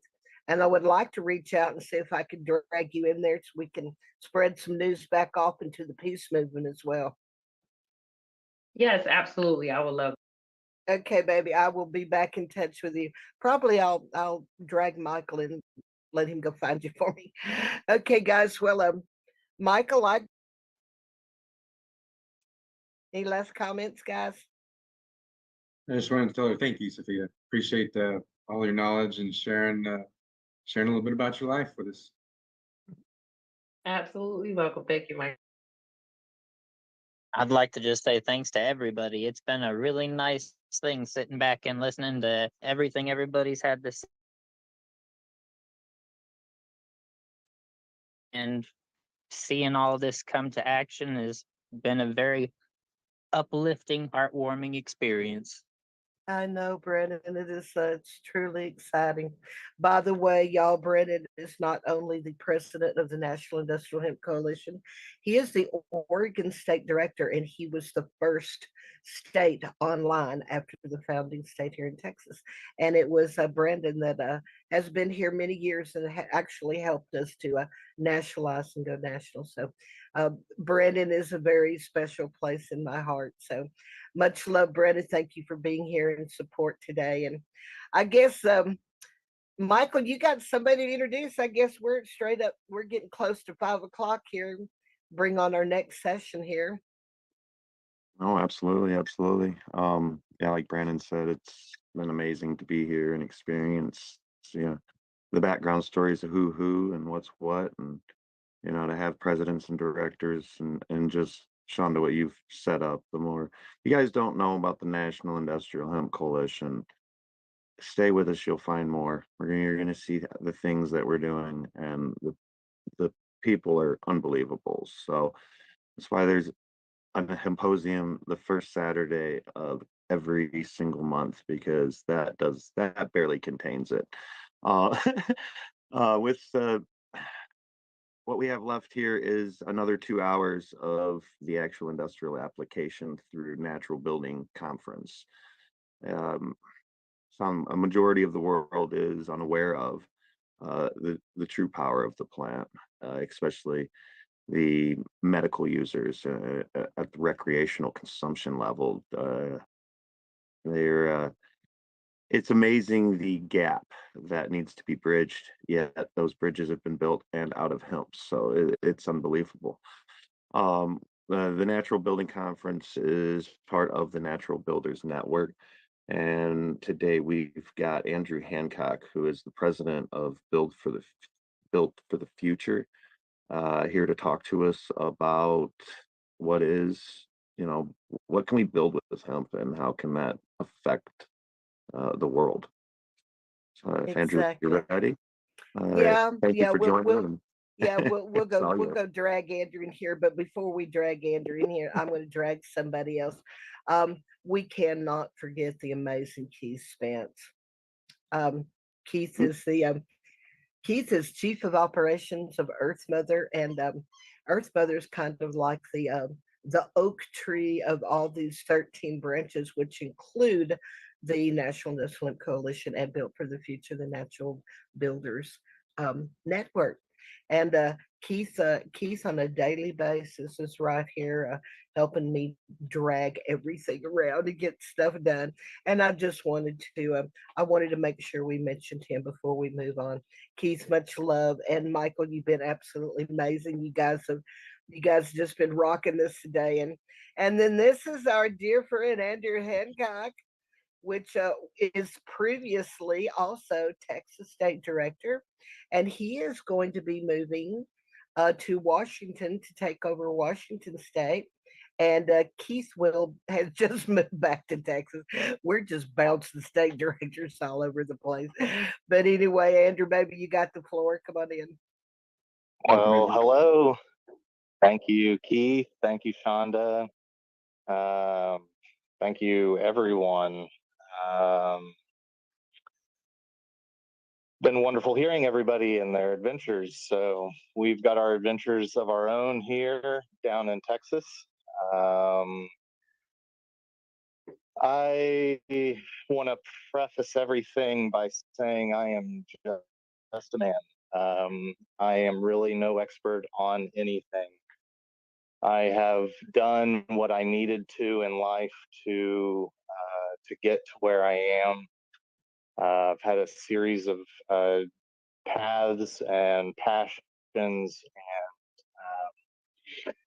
and it's been a wonderful journey. So to we've been dealing with a lot. We're about to move up to Washington State. My family, my wife Mandy, and our 4 kids. We've been going through a little bit. So pardon me for my maybe some sporadic emotionalism. I born and bred Texan all my life, love Texas. Finally got a piece. We got 17 acres here on the Brazos River. Just gorgeous property and magical. And so I've always loved land. I grew up in the stockyards, riding horses, being around horse culture, cowboy culture, native culture,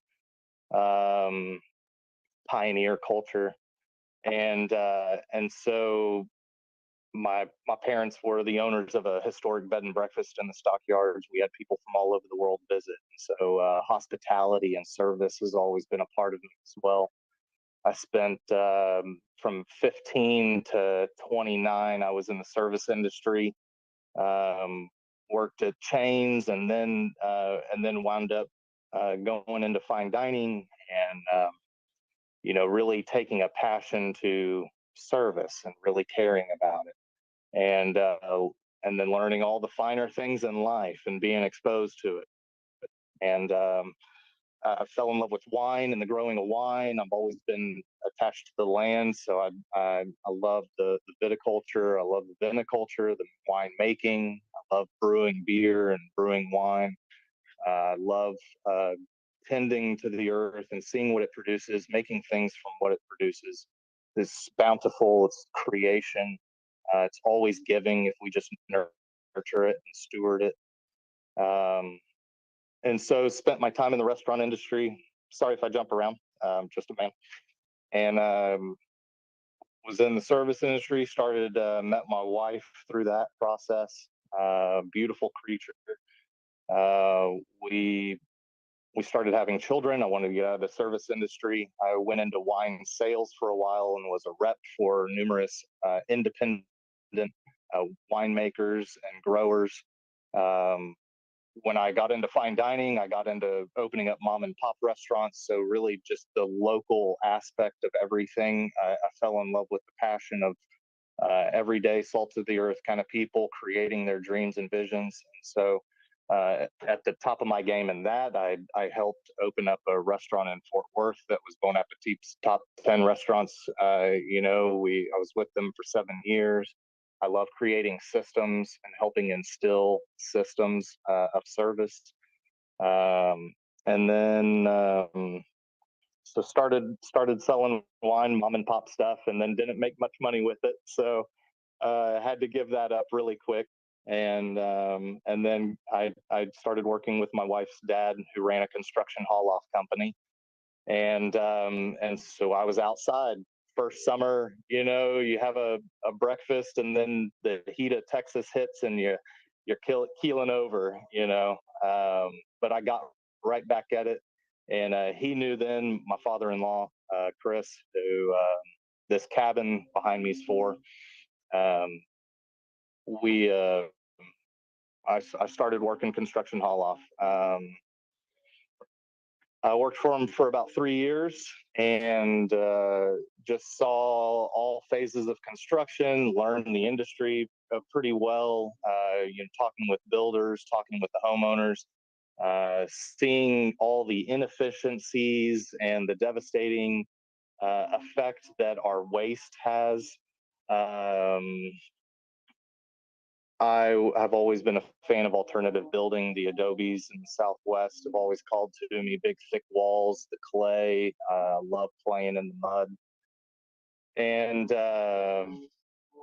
and so I took over the haul-off company and ran it for 4 years. And it was 2017, 18, 19, and 20. I worked for a whole year by myself. During the pandemic, working for multi-million-dollar remodels in Fort Worth and new home construction, and just had always just been following the hemp industry since it's the Farm Bill in 2018. It was just out of reach as a material for building. And then I wasn't able to really plug in. Most of us in life are just so busy, nose to the grindstone, trying to survive. We're not really given the opportunity to make those choices, or have the opportunity until it's really around us. And so I built my wife a hair salon up here on the property. She's a hairstylist. She's also a birth worker, childbirth education. She's a doula, postpartum doula, death doula. I have always considered myself a doula for the dads. We love to see creation happening. We're here to support everybody. And so either way, I gave up the construction industry, or the haul off, and started building this Hemp Creek cabin to be my prototype, or my first project to be completely in control of. I teamed up with Tim White down with Texas Healthy Homes for a lot of mentorship, and I was able to be on site with him and really just have a great relationship with him, and learned a ton of material knowledge. Just learning just a lot of great things. So I got to give some respect to Tim White for a lot of my mentorship. But maybe I'll do a little quick walk around. I'll stand up and breathe a little bit. And then, so what we have here is a 420 livable square feet. It's a 280 square foot footprint, plus the front porch, which is a 8-foot by 15-foot front porch. We're up on 12 piers with 3 tripled up 2x12s acting as our beams. We ran 2x10 floor joists, 3/4 inch Advantech flooring. I have the natural pre-sealed hempwood flooring in. Here's Bluebell, our lovely mini Australian Shepherd. She's precious. Working in the haul-off industry, I salvaged a lot of materials. All the windows in the structure came out of a ranch house. It had a limestone face, and they thought the windows were leaking, and so they slabbed silicone caulk all over it, and then found out that the mortar was too sandy and was letting water into the walls, and it was disintegrating from the inside out because of all the moisture barriers and everything that we put in. So they wound up tearing out all the windows. I saved all 50 of them. I wound up having, you know, I used what I had that we could for these. So they're not pretty, but they were free. They're casement openings. They're really beautiful. The French doors were salvaged off a job site as well. These cedar posts were salvaged. I've been lugging them around for 6 years. So here's our beautiful hempwood flooring. Greg Wilson over there at Hempwood, Murray, Kentucky. They are wonderful people and excellent to deal with. The material is beautiful. It's sturdy. It's resilient.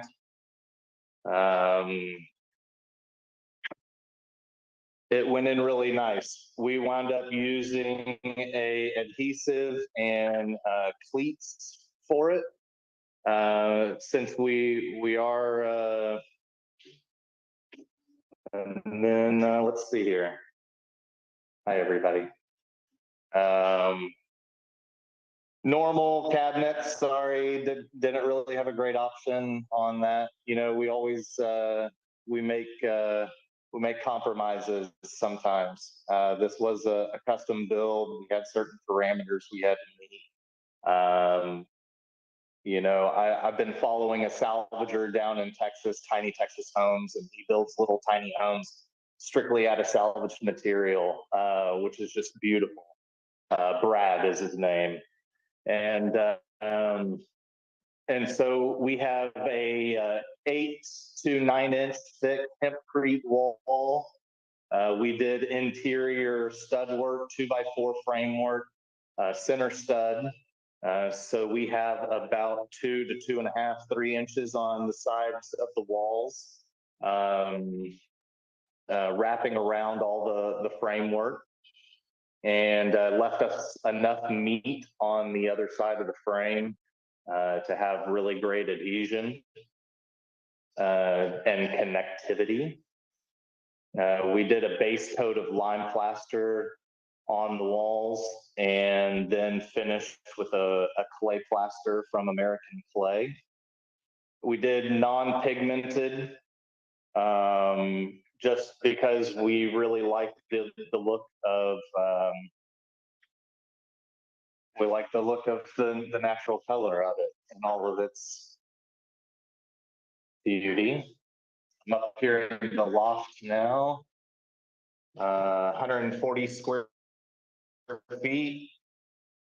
This was reclaimed to site. Most of the cedar and windowsills all were salvaged. We have white pine tongue and groove ceiling that was salvaged. And you know, this was a custom piece. It kind of got bigger as we went along, which was really fun. We have 14-foot walls. I'd really love to have a single story. The scaffolding was a lot of fun to move by myself. So a lot of the work, I've been at it for 2 years, and that's hit hard.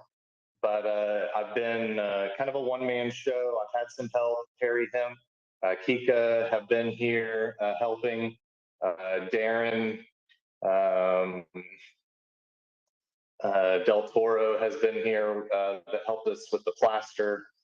So I've had some help at critical stages, but we put, I had to help with about 1,000 pounds of hemp, putting it in the wall, but I put about 7,000 pounds of hemp in the walls. I sourced from Lucas Evans with E3 Agriculture, Texas Hemp Processors down in Taylor, Texas. Much love to Patrick and all his doings.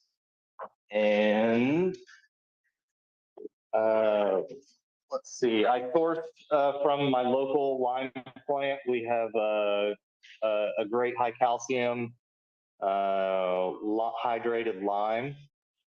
We used a 50-pound bag. We used a pozzolan blend, the Hess blend from Phelan Dalton with the hemp, I think it's the hemp building company in Colorado.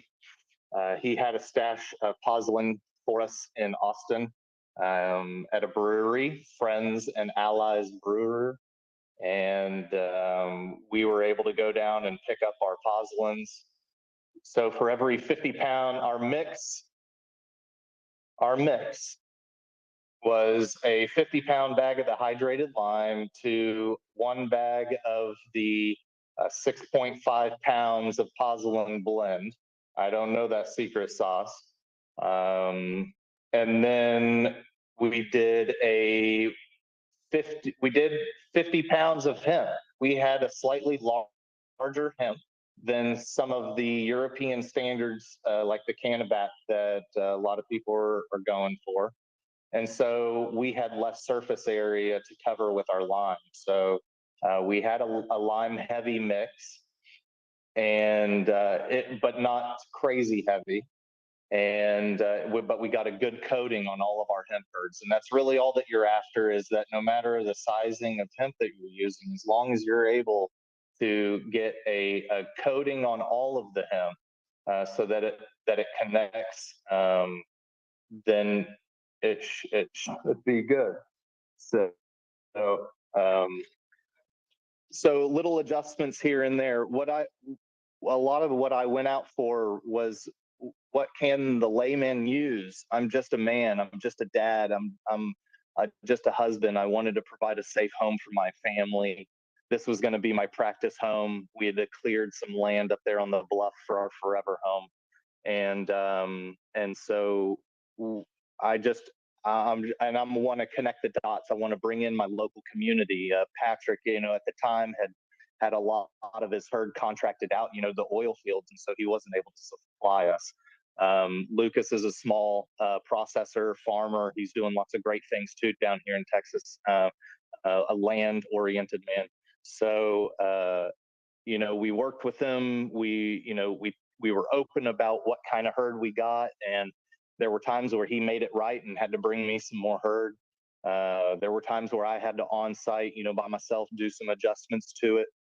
But it's what we're after is to try and educate everybody about the material knowledge. No matter what kind of hemp you get, you still might be able to use it.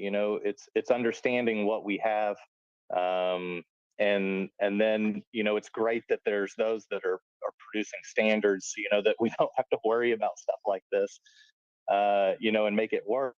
But so we used our yeah, let's see, I don't know, we used I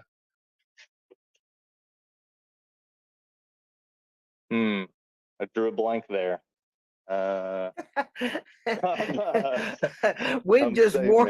We've worn Andrew out here. Hey, Andrew, by the way, we have a couple of guests in the house, and yes, no, I didn't. I tell you what, I have tried to track this woman down for so long, and I have just cornered her, and she's agreed to come on camera. Tina, I need you to turn your camera on, please, so I can find you. There she is. Let me see. Wait a minute. Okay. Hi, Tina. Get her up here. So, this, ladies and gentlemen, is an amazing female-owned hempcrete builder. Female-owned hempcrete business. There we go.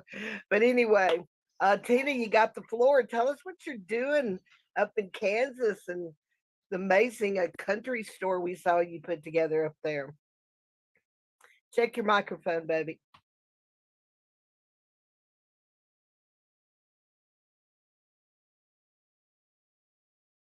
Tina, check your mic. You're muted, baby.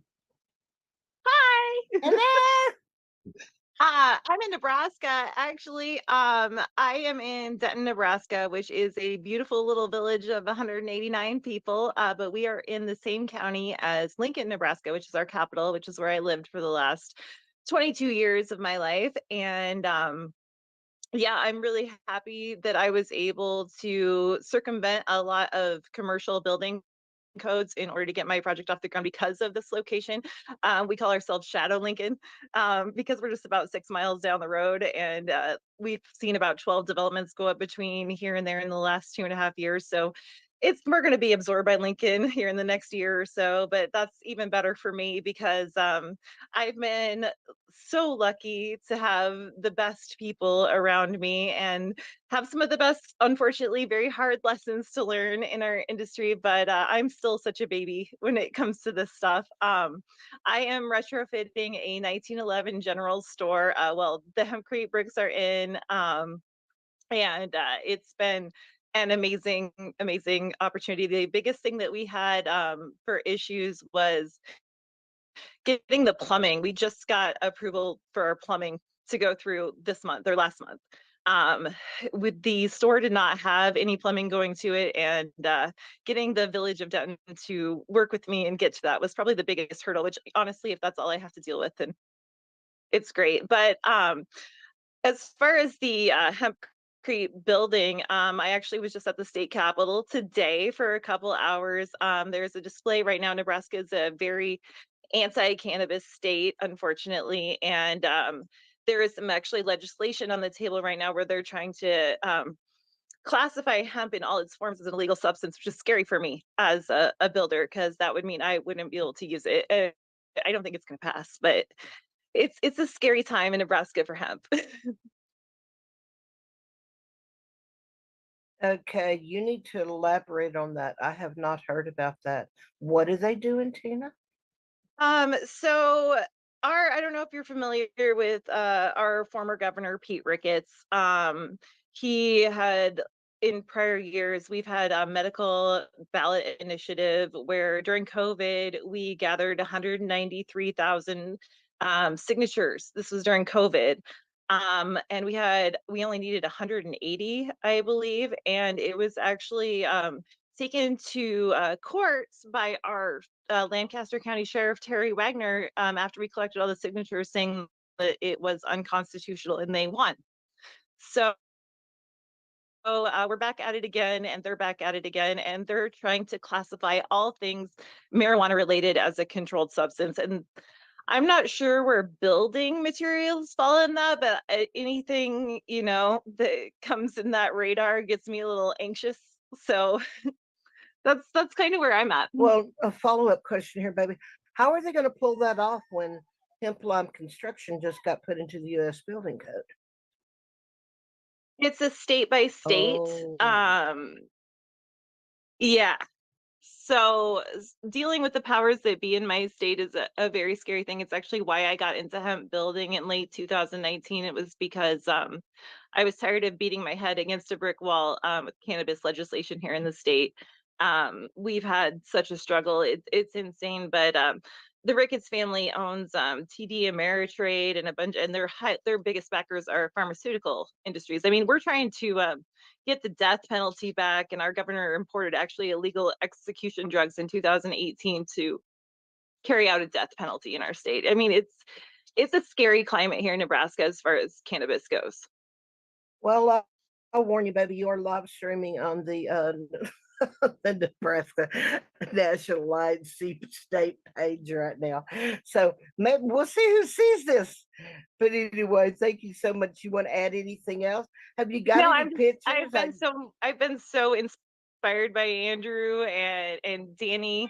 All of these guys that we have in our industry. Michaela Mikado is another one. These people who are going forth and doing things. I mean, I tried to get a grant for my hempcrete retrofit through the USDA, and it was actually turned down because of lack of data on the hempcrete that I was using to retrofit the store. So this was a fully funded by me project. In August and September, we had 13 different states and Canada represented here. People came out for a total of 2 weeks. Huge people like Lawrence Serban came, and they all put blocks in my store, and the community is amazing, and I'm so lucky. And if anybody wants to work with me, I'm currently trying to source some hemp bat insulation that has some kind of fire resistant components, and it is more of a headache than I care to deal with, but I'm persevering. Wonderful. Guess who else is here? Keith Beam. Hey Keith, are you near the camera, baby? We just get all three of these builders in here. Hey, there's Keith. Evening, So everyone. Keith is Built for the Future's Georgia rep, and he is also building a hempcrete blockhouse. Hi, Keith. You got any pictures? Tina, you got pictures? We want to see pictures. I sure do. Hey, Keith. I talked to a good friend of yours, Tim Malone, the other day, and I've been meaning to reach out to you, but things have been kind of crazy busy with this new legislation. Yeah, Tim was at our workshop that Johan had here, and yeah, he's now I guess a representative, a hemp block representative up in Canada, distributor. So you can buy through him now if you're in Western Canada. And yeah, he was great. He was a great resource, great person to have here, and we stayed connected. And I guess I'll go first since I'm talking right now. I'll share some pictures with you all about the latest updates. Here we are. We're up on the second level now. Can everybody see that now? Yes, we can. Cool. Okay, so it's a single pitch roof, and there are 4 beam sets that will carry all the joists. And you see here we have 3 installed, and we have a little bit more block work done than this picture shows on that closest beam. That closest beam is now completely covered in hemp. Looks really cool to have it all finished up. And so that's the same view. This is from the south side. The first picture was from the north end. And if for anybody that's not familiar with my project, this is the Hemp Block International interlocking, what they call a load-bearing system. A little bit misleading. Of course, we all know that hempcrete is not load-bearing in itself, but this system allows you to hide structural members within the block. And our project used the steel post system, which are concealed within the blocks openings within the block. Specific blocks have openings, others are solid, others have a U shape to hide the beams, which like I said, I did on this nearest beam is covered with block now. And so here's an interior of that same beam that I was just discussing. I'll try to find another picture that I have of it that shows it being covered. Anyway, we're in, I know there's more pictures of this somewhere. We're in North Georgia, Northwest Georgia, very close to Chattanooga, actually. And I feel like there's more pictures here. I didn't have time to really set this up well. Hey, Keith, could I ask a question or two real quick? Go right ahead. Yeah. So what was used for lintels, and what was the preparation for some of the steel posts going through those cavities? So some of the braces, or I guess I should say, there's posts and there's braces, and the braces are those double steel with the webbing between them. I can show you those in another picture probably. So those are the ones there that kind of look like, it's kind of hard to describe, but you can tell this in the foreground on this one here, it's got that V shape at the top, upside down V. And so those are actually carrying the load all the way down to the concrete wall. This particular one here, some of them are tall enough to be carrying this roof load all the way down to the footer. And so those were in before the block started. And so what happens with those is you actually notch the blocks around them as you're going. And then the single blocks, which would be the single posts, which would be this area here. If you can see my cursor trying to circle this one here, those were where we would build the wall with the voids lined up on top of each other, and then you drop that post in after and anchor it to the footer, to the foundation wall. And so that allowed you to just move more quickly, and then put the post in after. But yeah, there's notches that have to be attached. And then your question was about the lintels. So if you can see my cursor here circling this area here, so whenever there was a window that has blocks above it, we used the U-shaped blocks, which, it's even concrete cement blocks have a U-shaped block that you can buy. And so concealed in that U-shaped block is a double 2x8 that's anchored with steel brackets to the posts on either side of my little bracketed area here. All of the lintels and sills, which are going to carry the window bucks, all of the window bucks will be attached to a member that's going all the way to the steel on above and below. So that's because you can't depend on the hemp blocks to be structural and to take the wind loads and all that stuff. Does that answer all your questions? Yeah, well, I had a new one after you said that you line the blocks up for the post and then drop that single post in. How is attaching that? I'm trying to visualize attaching it once the wall's already up. How is it attaching at the base? So yeah.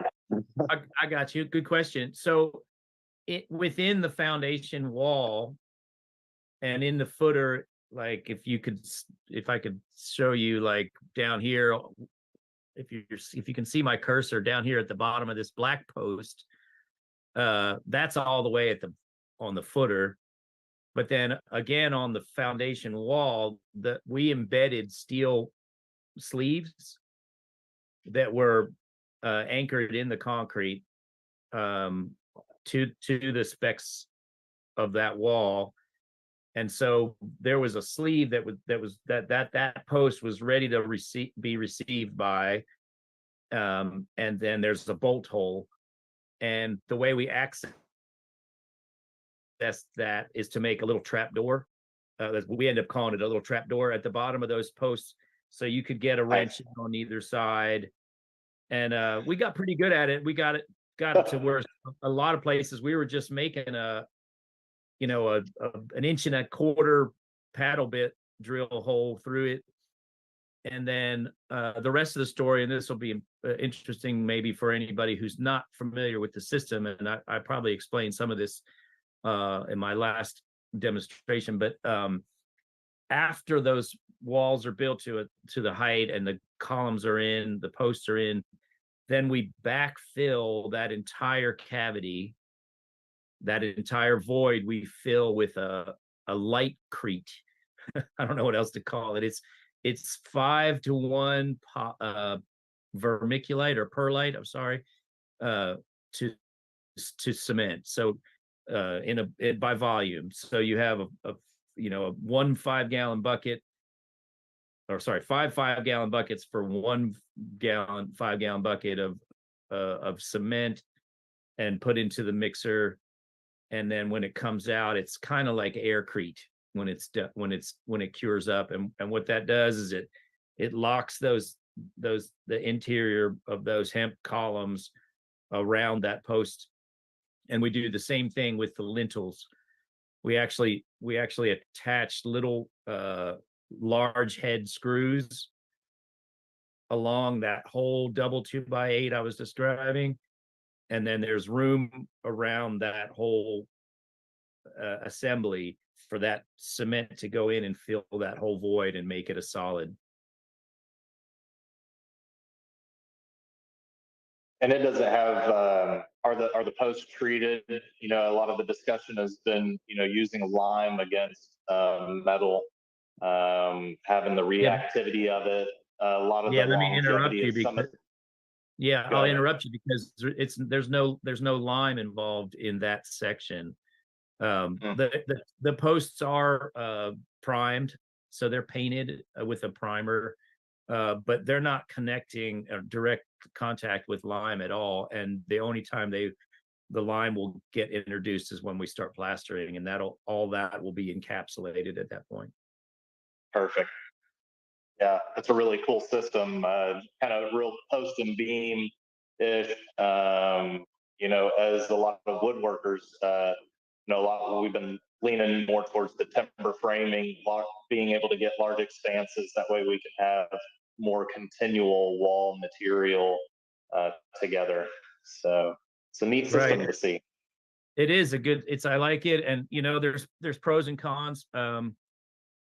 The one of the things that attracted me to the block system is that you essentially build the wall system and then you're done. Whereas in a cast in place, which has advantages over the block system, don't get me wrong, but in the cast in place, you're still using a pretty significant amount of timber, two-dimensional lumber to build up your walls. And then you're using that lumber again as the form, and you have to sort of build the walls the second time. And so I like the idea of being able to just kind of build the wall once. But then the negatives are, you know, there's a fair amount of steel in there, and I'm calculating how many tons of steel are in each, you know, in the build versus, you know, stud lumber. But as timber framers know, they're using large dimension beams and posts, but they're actually using less board feet of lumber than you would in a stud framed house. So, and of course, the large spans, like you said, lend itself to open plans, and you know, there's a lot of advantages to the timber frame look. That middle beam set that's not shown, well, that's not installed yet, which I can probably show you where it's going to go. It's going to go along this row here that's not filled in yet. And that will be what I say, in the room. In other words, it'll be below the ceiling. So you're going to walk in the front door of the house, and the first thing you're going to see is a big oak beam that's going to be basically in the room.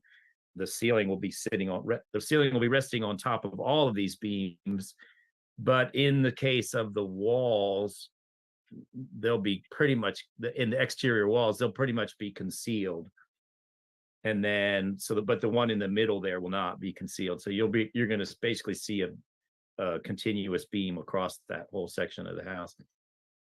It's a beautiful plan. It seems like it's coming together. Yeah, I think I've started to see, where did I lose that picture? Can't quite figure out how this app's working. There we go. So, it went away. So this is the stairwell to the lower level. And up here where this black covering is you can actually see where that last row of blocks goes in, and it's covering that beam that was showing in the other photograph. And then we threw a little bit of ice and water shield over top just to keep the rain out. It rained today, and it's supposed to rain again hard on Tuesday. So you can see that beam is pretty much covered there's just a little bit showing over the top of that block set. And then again, those black posts are the exterior, and they'll be covering the deck area that's external. And those posts, those beams will be exposed. But the ones in this exterior wall and the previous exterior wall will not be exposed. So anyway, I've got more pictures in my Google album, and but this is all I got today. Anybody have any more questions? Let me know. If you're interested, you can follow us. Hey, Keith, Go this ahead. is Shonda. Sure. I was wondering, on some of those pictures, it looked like you were possibly earth berming the north fascia or something, or is that just optical illusion? Are No, you that earth is- berming at all? That's true. That's a true. Wow. That's a true observation. So we haven't finished. In fact, we stopped on purpose. We have a kind of a flat area down here in this section. There's a flat area that's under grade that we'll be able to set up scaffolds and do our exterior work. But that black line that you see there, that is essentially the grade. So the lower level will be partially submerged below grade. And so we're hoping, and we already have experienced in the summer this back corner that you see here. This room is way cooler than the rest of the house in the summer, and so we're expecting it to help in the winter time as well, just with that ambient temperature being a lot easier to warm up. Keith, Go what ahead. kind of surface prep are you? Is there any specific prep that you're doing to when you bring that soil into berm? What are you doing with the block in that area? Well, as you can tell, you might be able to tell this is concrete, because you can't put hemp below grade. So this whole section is all a cement concrete. Yep, there you go. Question answered. It almost looked like you had a white coat on. It almost looked like you'd already done scratch coat on the bottom. So all that bottom is concrete. Oh, okay, I get it now. That Very good. that very lowest corner that you can see down, the very lowest section, you can see where there's that white, that's actually like a foam, felted foam kind of barrier that just kind of helps protect that water. That black is actually a waterproofing membrane, if you will. Wow. It's a spray on, but yeah. Amazing build. Well done, Keith. Well done, Keith. Hey, Tina, did you have pictures? I'm not the most technologically savvy girl, but I did post them in the chat. Okay, great. Very good. And you can find more pictures of our project. We have an Instagram profile and we have Facebook, and we're calling ourselves the Hemp Healthy Home. So there's plenty more pictures and videos and time lapses and stuff like that of our project at Hemp Healthy Home. We even have a YouTube page of Hemp Healthy Home, but we don't have much going on there right now. Wonderful, you guys. Keith, I'm really excited about these blocks, Keith. I can't even tell you. I know you and I have been following each other for a while on the social media, but it is quite exciting. You guys, please make sure you drop all your contact in the chat, because this recording records all the chat. So that way, all that will be there for the live stream. This is being live streams out. We've got several people watching out there right now. So yeah, make sure you put all your stuff in the chat. Hey, if I can, Keith, how has your waste been, and from the blocks, from cutting? What are you doing to maybe save that? Because the beautiful thing about the material is the recyclability, the life cycle of it. Even when we scatter it on the ground, it's doing a good thing. So like I know I saved a lot of used stuff and then remixed it back in and was able to patch areas. So are you collecting that? What kind of volume of waste using a block system, and having a predetermined amount of units? Like how's your waste been on design versus the block? Yeah, it's a good question. And it is a really versatile, even in the state that it's in, it's essentially hemp. It's dry. It's already dried. So what we're doing, and we have been doing since the very beginning, is we're saving it in every form that we can, and we're utilizing it. For example, that last beam that was covered in that Tyvek or that plastic that I was showing you, that ice and water shield, it really wasn't a practical for us to fill that with that lightcrete for a variety of reasons. Although we could, but what we ended up doing was before we set the blocks and before we set the beam in, we just took basically sawdust, but it was the sawdust because we'd cut all the blocks. We cut with a chainsaw, electric chainsaw, and that you spend a day cutting and fitting blocks, and you've got 2 inches of dust on the floor. We can't save it all, but like you said, we scattered a lot with the blower, blowing it out around the house, and it's going back into the earth. But we've got big trash cans that we save it in. We've got super sacks that we brought the perlite in to make that lightcrete. We've got them filled with anything from blocks this size, that we chink in where we need them, and we're relying a lot on that mesh system. So and you're probably familiar with because Tim used it. It's called Fiberlath or whatever, and it's like a heavy duty fiber.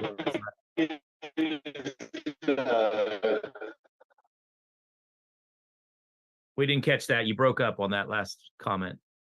Yeah. I used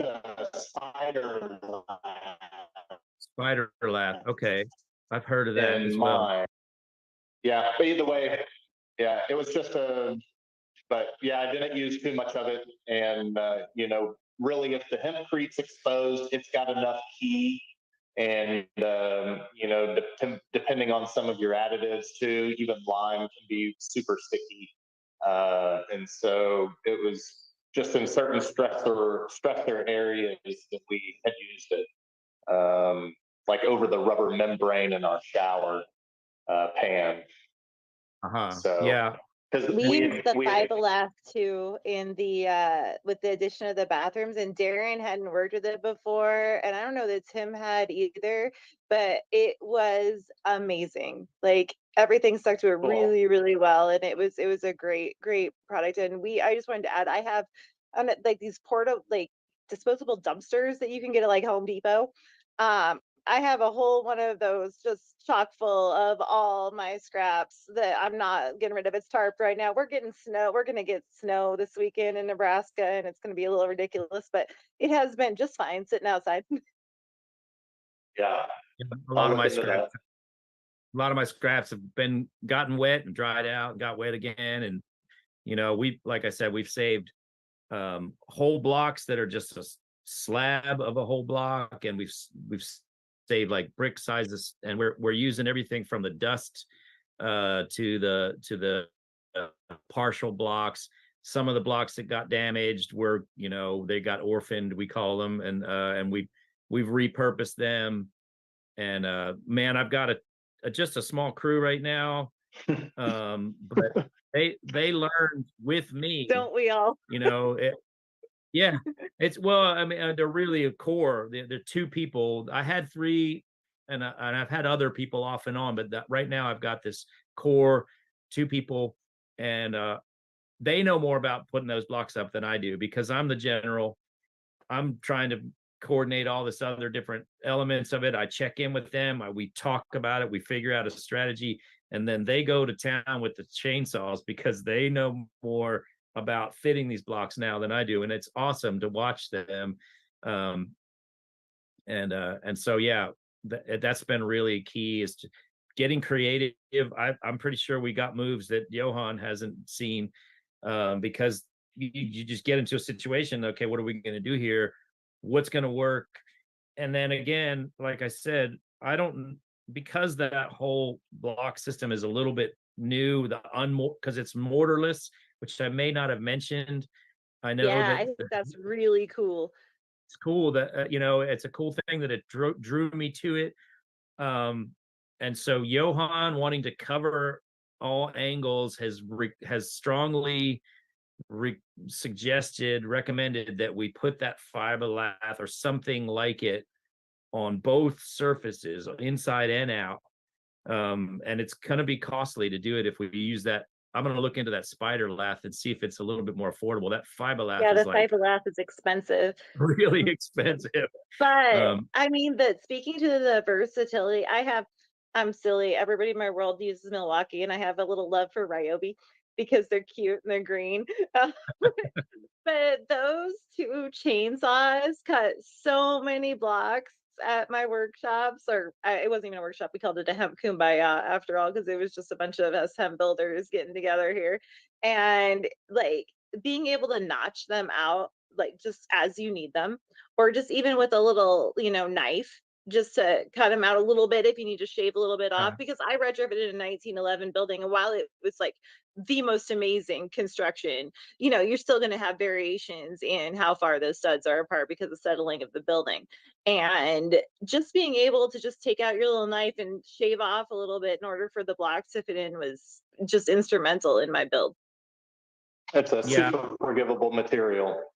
It's true. And having the blocks precast, in your case, Tina, and mine, there's really nothing in the building industry that works like this, except possibly like some aircrete blocks or whatever. But we took a mending plate, which, if anybody knows what that is, it's a little square of steel with little spikes on it that you can just beat on it, and it hammers into a stud. So we screwed a couple of those to a 2x4 block, and we call them our rasp blocks. And you can just come up to this thing. It's a little bit high here. We just run that rasp across it a couple times, and then that next block fits just perfectly. And so it's fun. I use hex plates, which were really hard to get, but the person I supplied my blocks from suggested getting these hex plates, and they're usually used in roofing, I found out. And they are just a little 6-sided plate that you screw in, and we used 4.5-inch screws, the coated ones, to just where we needed to.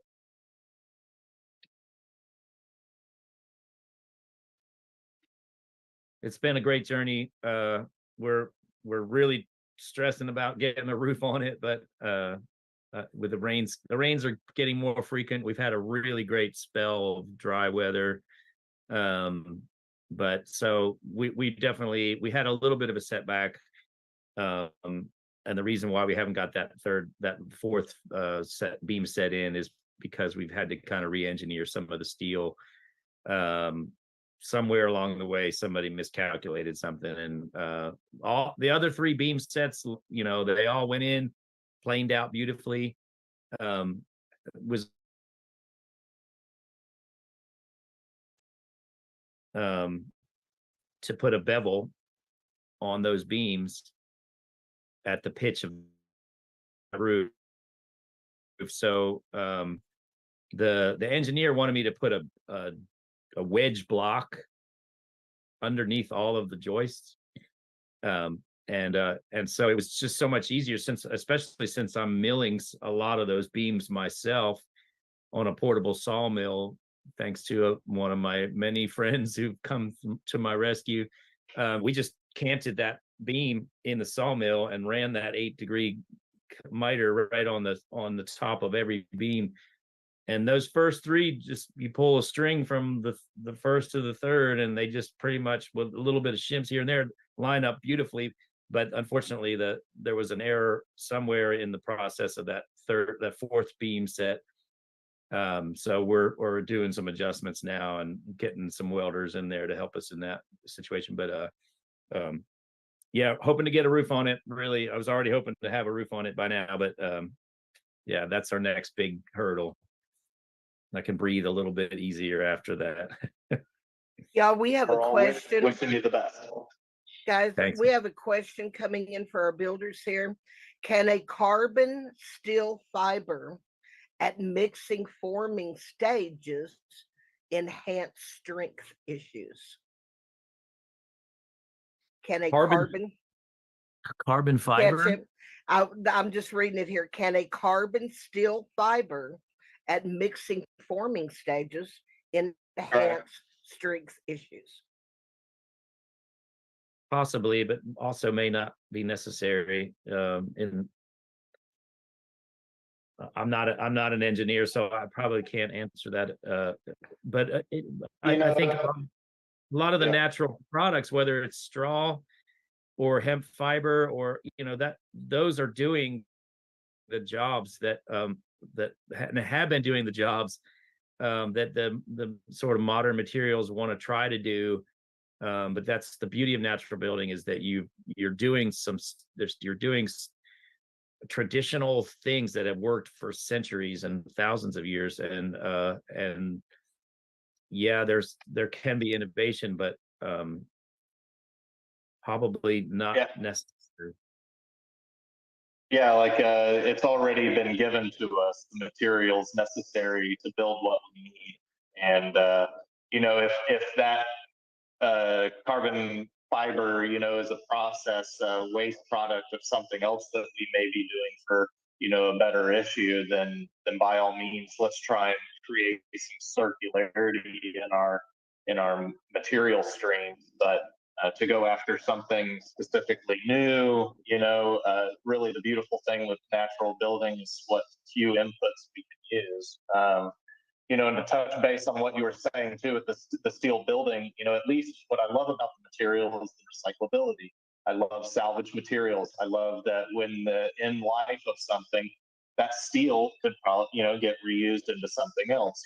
All that hempcrete gets rasped off and broken up and could get reused as well. So I love the circularity of it, being able to use things more than once.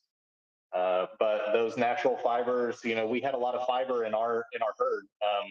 Some of my super sacks had a little too much fiber, so we did some on-site sipping. But some of that is okay. It will rob a lot of your mixture of some of its binder. It's super absorbent, so it comes back to knowing the materials that you're putting in. Most of the time, construction grade, we want super clean herd, no dust, no fiber. We want to cover that herd in limes, and the lime is what really connects everything. The herd's just taking up space. So those fibers are in some acceptable fibers. You just don't want too much because it acts as that same thing. And then just like dust, a little bit of dust is okay. If you have too much of it, you may need to account for it. But yeah, the natural fibers are great. I've got a horse teacher right next door, so we've been, we played around with some of the horsehair, and just using what's naturally available and occurring that we can use is fantastic. Thanks for the question. Yeah, and just a tangent to what we were talking about earlier with the fiber meshes. I've talked to a lot of plasterers, and they've said they've used them, and they performed well, and they've done walls that they didn't use them, and they also performed well. It really can be done without these materials, but these exterior lath meshes, which are a non-natural fiber material, is probably as the extent I would use a material like that, just as a sort of a mesh with with the plaster itself, because that kind of binds the whole project together. But you have to use the right one. It's just, because if I learned this from Tim in a conversation. He said if he's seen it where somebody used too fine of a mesh, and it actually created a barrier where you're trying to create an open, a porous surface all the way through, and you throw this mesh in there that acts as a moisture barrier, as opposed to letting that moisture get through. So it's all We still also have experienced. Go ahead. Sorry, brother. We'd also experienced some of that mesh. Some of our aggregate was just a little too large, and you really had to work, in some areas you had to work that plaster back behind. We were using homemade plasters, from our local sand pit, and so we're kind of working with what we got. And a lot of the pre-formulated plasters that you get on the market are using finer aggregate materials. So they're a lot nicer to work with, and everything has its pros and cons too. But we had some trouble getting that material, that plaster, back behind that mesh, and it would not adhere. Even when we put the mesh over the hempcrete, it just wasn't getting great compression into the wall. And so we had to kind of go back in, and we tore some out. I wind up tearing all the mesh off the walls and just plastered straight up onto it. I would like to, I'd wonder how, because the lime really does, when it keys into your blocks in that block system, even if there's a little, a gap or a space there, that, when you really take the time to work that plaster in where it's necessary, and once it's all connected and hardens up, that's really a great key for that plaster. And the hempcrete already lends itself to being ready to accept a plaster. So. Yeah, it is its own matrix, it really is. And I think if we get the right sand aggregate and the right mix, I might do some experimenting without the extra expense of that latch on some interior walls, just to really, I'm probably going to succumb to the pressure to use it on the exterior. Hoping I get a really solid result from that. But I just don't have enough experience with plaster to be confident that it'll work great without it. Yeah. Hey, Andrew, I just noticed that Tim Yes. White's in the audience. Why don't you talk? Hey, Tim, why don't you turn your camera on and come join the circle over here? Thought you could hide, huh? Yeah, I didn't even know he was in here. So while Tim's maybe making his way or deciding or not, when I had Darren down here, Darren had worked with Tim and still does, and so when we were here, late night talks, the great camaraderie, but we talked a lot about materials and having a controlled aggregate too. I know everybody's having trouble. Our sand consumption, especially when it comes to the concrete industry, has become devastating in some areas. I know there's parts in India that you no longer are able to, harvest sand. So even using an earthen material, that we can become a problem with over extraction. So we were talking about being able to have a recycled aggregate that we can be in control of, whether that be some crushed glass, because it seems like the glass industry, we're still, maybe work with some specifications for getting different sizing glasses. If we can show enough demand for plasters and natural builders to start using different aggregates as substitute for our sands. So I know some of it's, hasn't been choice lately, I know the sand pit just down the street from me is about to start, is just stopped extracting too. They're going to be reprocessing what they have, and then they're going to be gone. So, Yeah,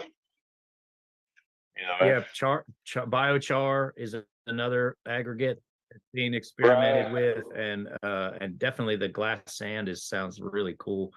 But yeah, I've seen it. I've seen literature where they're saying you could add as much as like 8 or 10% of charcoal to a cement mix, which it adds material that you're using, so you're having to use less cement and it's not affecting the overall performance of that concrete, and it's sequestering that carbon that you've made from that charcoal into that concrete again. Hey y'all, Angel's here too. Angel, turn on your camera. Where did he go? Where did he go? There he is. hey Tim, I see you're not muted. You there? Oh, there you go, buddy. Howdy. Hey. How's everybody doing tonight? Look at that. Don't make me get it, you man. There it is. You already know. There it is. Yeah. Be a lot of that flying around tonight. Oh boy. So did Tim ever turn his camera on so we could find? Nah, he's hanging out. He's driving. I can turn my camera on, but I'm actually driving right now to go get my daughter in Minneapolis, and wanted to get on. And so I'm not like sitting at a desk. I'm not even in Texas actually. I'm up here in Iowa, Minnesota, visiting family. My grandma, she turns 100 here in April, so we're planning her 100th birthday party. So that's really fun. But back to you guys' questions around the permalath, right? I call it permalath, that fiber lath that's black. I'm just assuming you all can hear me, okay? Yeah, that's the stuff, Tim. We can. I've never worked with it, so I don't know, but yes. Yeah, I've been using that material on and off for 15 years at least. I normally call it permalath because when it first started, that's what that product was called. I like it. It's a nice open pore section, it's like half-inch wide squares.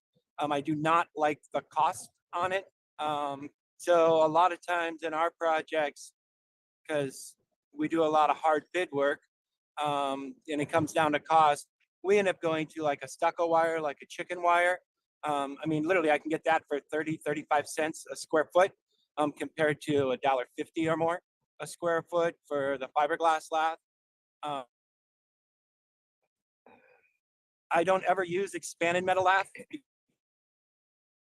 It's kind of like the white crack mesh. If you're depending on the crack mesh to keep your lime plaster cracking, you're putting a Band-Aid on it and it probably is not going to work that great. What I've experienced in talking with Will Stanwyck and with other lime specialists in Europe and in the United States, that really what we're looking for is for an exterior lime plaster to be at least an inch thick and multiple coats of lime wash, because we're incorporating maintenance and color in at that construction phase. Once you get to that inch thick of material, it's really hard for liquid water to get through. Everything that I've seen as a problem is under an inch thick lime plaster, usually maybe 5/8. A lot of it ends up being steel troweled, which also traps more moisture in because it closes down that pore surface. So in order to control our liability on our lime plasters on the outside, we only do inch thick with the 3-coat system lime plasters with at least 7 coats of lime wash, last 2 being color coats. And in that scenario, we really haven't had any problem with their exterior plasters whatsoever.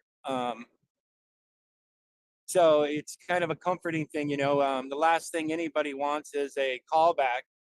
And anybody who's done building and plaster understands that, that's the most important thing. Happy clients and no callbacks is great. So that's where the kind of direction that we have gone with our plaster systems. And Andrew's worked on our job site, and when we've done lime plaster classes, and he understands where Darren and I come from trying to get a nice, well-graded sand gradation in your sand for the thickness of material that you're coming off that wall. Sugar sand, which is available, mason sand, it's all under a 1/16 of an inch thick. Well, there's no way you can build it 3/8 of an inch thick without some major problems. And so a lot of people throw some fiber in it. A lot of people try to throw some hemp hurt into it. I've had problems with organics in my finished exterior plasters. And so we don't use any organics in any of ours. We go after a well-graded sand. We prefer recycled glass sand. And at the turn of the century, when I was building in Southwest Colorado, I could get recycled glass sand from our local recycling facility in Durango, Colorado for $10 a yard. You know, it was great. In 2005, they shut that down because there wasn't enough money for the maintenance. That when the city council mandated them to do that, they didn't mandate any maintenance or even actually somebody to get paid to run the glass recycling facility. And so glass recycling over the last 20 years has become almost non-existent. We do import some recycled glass. We go 6 hours away over to Houston to get it and bring it back. That's no cheap trip either, you know. So on Tina's project up there in Nebraska, we brought up a little bit of that recycled glass sand. And it's because it's a medium-sized filler that we use. And so it's one thing with those historic plasters is when you go back and look at all the historic plaster buildings that were done in the 1800s, and you actually start to take that mortar mix apart, you actually see there's all sorts of different sizes of aggregate inside of that material. Well, back in the day, they had guilds and they had exchange of information coming down and passing down from generation to generation, you know.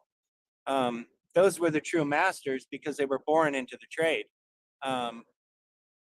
None of us plasters out there, except for maybe Patrick Webb, who was born into a plaster company, can ever achieve any sort of mastery. I never really look at myself as a master in what I do. A lot of people like to say I am, and that's fine. But I was never born into it. You know, I was born into a hog farm in northeastern Iowa. You know, my dad was a high school ag teacher. And so it wasn't until I started to really get out of college and in life that I was like, okay, I want to do something good with my life. I'm not going to get into conventional building because of the toxins, and started this path of natural building with the whole idea of trying to figure out the plasters and the then lime plasters, because I got more people giving me pressure with that, and doing straw bales, adobes, light straw clay houses. And so I find myself in this situation where a lot of people are looking at me for advice, which is great. But it was something that I never set out to be in the position I am today, with people trying to relearn these historic things and us trying to be in the forefront of teaching people how to do it properly like they did it historically. I was fortunate when I got out of the service and went to college that I got a degree in archaeology and anthropology. And so going back and finding the works that were actually recorded, the written works that was actually recorded about building, none of the stuff that we go through on a daily basis on the job site was ever recorded. You know, it was notes from the architects or notes from different people that had written it down. So when you go back and read those journals that they had and those writings, there's a lot of what has been my experience working with the material, trying to work with it every day, and what I'm reading and reading in between the lines from chapter 5 to what something was said in chapter 2, and going back and trying to put it into some sort of conceptual concept of what we're experiencing on the job site with the material. And so that's what I think has really been the biggest fit for me. Besides growing up on a small farm in the 70s, man, I mean, there are situations all over the place that you have to solve when you grow up on a small farm. So looking at something that you have to try to solve a problem on your project and not viewing it as a problem on the project, viewing it as a situation with the material and what do we have to do to solve that situation. And it really changes your whole mindset on the job site, because when there's problems, sometimes there's no solution and you think, oh, it already has a negative connotation, tied to it, a negative note tied to it. And when it's a situation, well, we all have to deal with situations sometimes 5, 10, 100 times before noon every single day. And so it puts it in that mentality of there are no problems that we can't solve. And that's really exciting for what we're doing. Well, what's been great, Tim, if I don't mind coming in, is saying the community has been great and how much we're appreciative, to be able to have, the community of builders and people that have been doing things, the openness of education and the willingness to share experiences to try and get this thing going. So thank you for all that too. Sorry. Exactly. Yeah, Hey, and- Tim, let me break in here really quick. There is a message for you in the chat. It says it is from Danny, and Danny's on his iPhone, so I can't tell who it is. But it says, Tim, you better stop by the Lower Sioux. And what I would like to know is this Danny with the Lower Sioux? If it is, dude, turn on your camera and let me bring you in for you need to be up here talking about what you guys are doing, if you will. Let's give him a moment to see if he kicks in here. Danny, can you hear us? There you are. Turn on your camera, Danny. Yeah, I'm driving also. So, but Okay. yeah, this is Danny from the Lower Sioux. There Hi. you go. Danny, come tell us what you guys are doing with the Lower Sioux. That's amazing. Yeah, well, we just finished a panel house with Matt Marino and Homeland Hempcrete. But we've also done a spray job. We bought an Easy system from Cameron McIntosh, and we sprayed a duplex back in July. And then we've also done a 4-bedroom single family unit on a cast-in place this year also. So we've done 3 projects this year. Tim was actually just up there in October teaching us some lime plastering. So I said, Tim, I didn't know he was in Minnesota. He needs to stop by if he's up here. Danny, say Minnesota again for me. Minnesota. Thanks, baby. Oh, that was priceless. I'm so glad that's recorded. Wow, Danny, we love seeing everything you're doing up there, brother, and the community that's coming together to get that job done too. 3 projects in a year, that's awesome. And all the education and skills training, fantastic work. We love seeing it, man.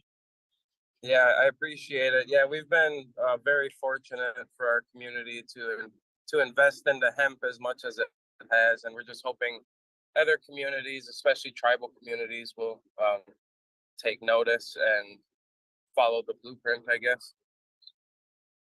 Danny, this is Shonda. I want to jump in here really quick. Sorry, you guys, let me.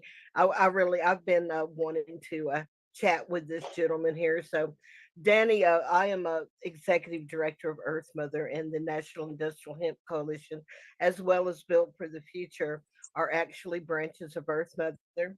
And one of the things that Earth Mother just went through is enlightening our way together, which is an indigenous event during winter solstice. And we've got some amazing stuff fixing to hit. Andrew and Angel are fixing to get together with some of our indigenous communities down in Mexico for Build Back Green Acapulco. And we would be honored if you would get involved with that when we go down there, because this is all tribal. and it's all tied to tribal, and we've got a lot of tribal stuff going on, and we really need some tribal reps here in this community. We built for the future. So I just wanted to plug that and get with Andrew and Angel, and let's make this happen, you guys. Let's get him into the Acapulco movement. That would be awesome. I know Adriana would be because that's the whole I mean, she's part of the. They just they just lit the eighth fire. I'm sure Danny, you're familiar with the fire prophecies. They just lit the eighth fire down and I can't remember the name of a little tribal community right outside of Acapulco, and now those ashes are they're headed out all over the world. So we need to get you guys ashes up there as well, so you can do your sacred fire and get that going as well. So we Yeah, can that would be great. yeah, we got a lot of stuff to work on. We have Union of Nations as well as the New Earth Grandmothers. So we have our little we would love to have you in here to so we can uh so we can help move our tribal communities closer together. Okay, guys, thank you so much for letting me jump in there. I really wanted to talk. I've been wanting to get introduced to Danny, and now he just happened to show up. So Yeah. Well, yeah. Nice to meet you. I'd be honored to be a part of it. So.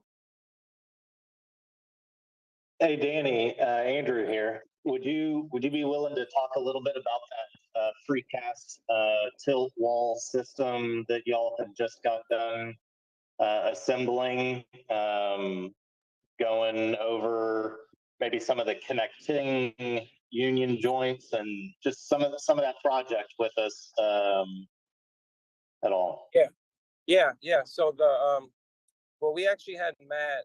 We commissioned Matt to make the panels in North Dakota, and then he brought them to Minnesota to assemble them, and it only took us 6 hours to finish all the walls on a 550 square foot house, and so it was pretty amazing.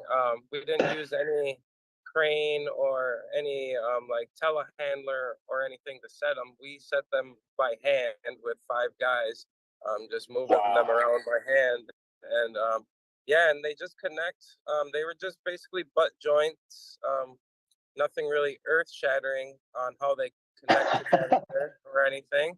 But I mean, they went together real slick, and he had them made so precise that when they went together, I mean, you can barely see the seams, and they just screw together basically toenail screws. He did have he paid an engineer to work on what screw pattern, how many screws, the length of screws, where the joints need to be, and stuff like that. And so there is some engineering into it, and so yeah, I mean, it was awesome seeing how quick it went up when you can count a job in hours instead of days and weeks and months. I mean, that's just Or amazing, years. And I think yeah, or years, yeah, Years well, and years. yeah, and I think prefab is the way to go. If we're going to have all these other contractors get involved, because a contractor that's not going to build with hemp or doesn't typically build with hemp, they don't want to have to do a job and come back 9 weeks later or whatever and finish it.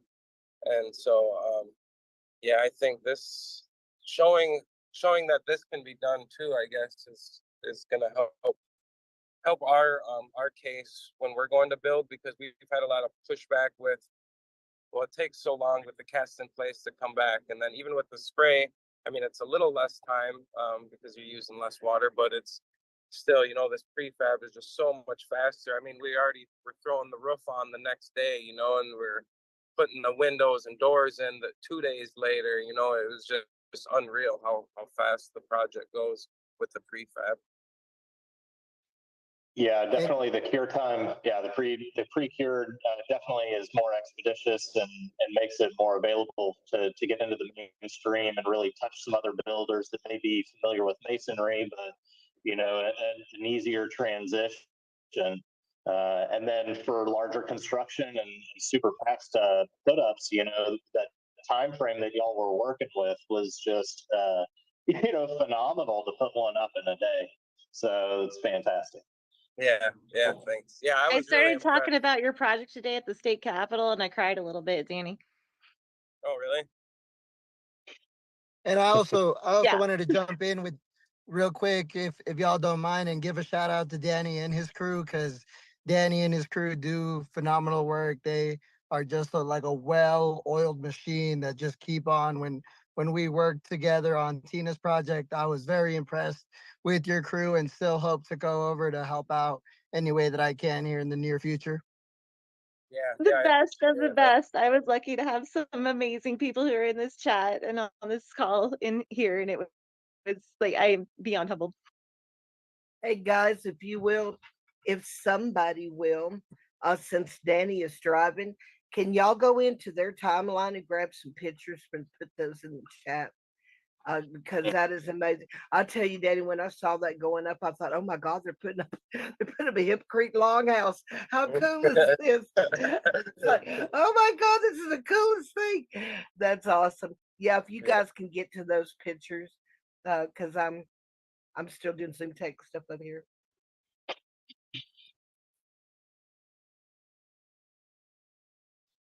I also wanted to follow up and thank everybody for being here today. I hope everybody is learning everything that they're wanting to learn and taking all of these amazing builders' advice, the do's, the don'ts.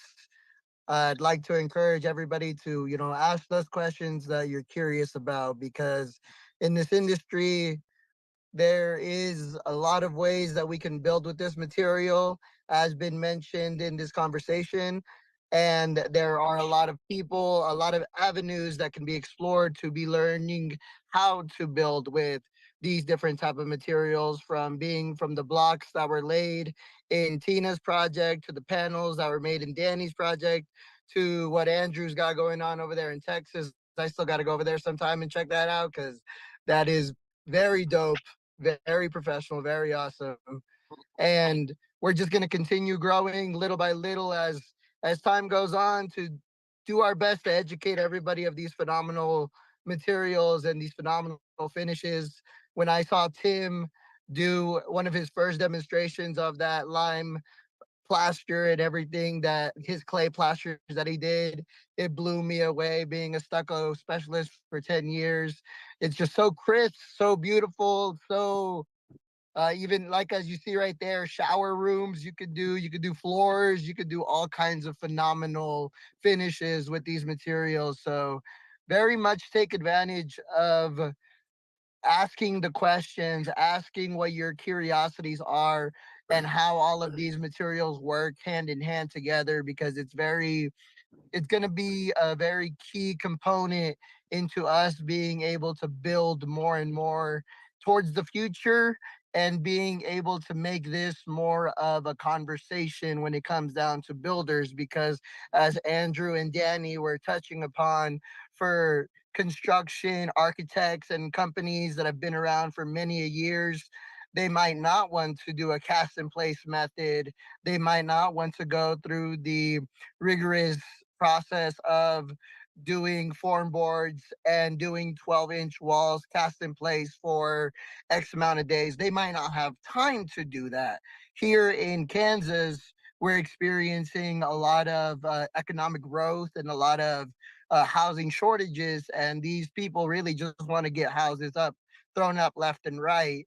They don't have time to take 3-4 months to build a house. They want 30 to 50 houses built in a month.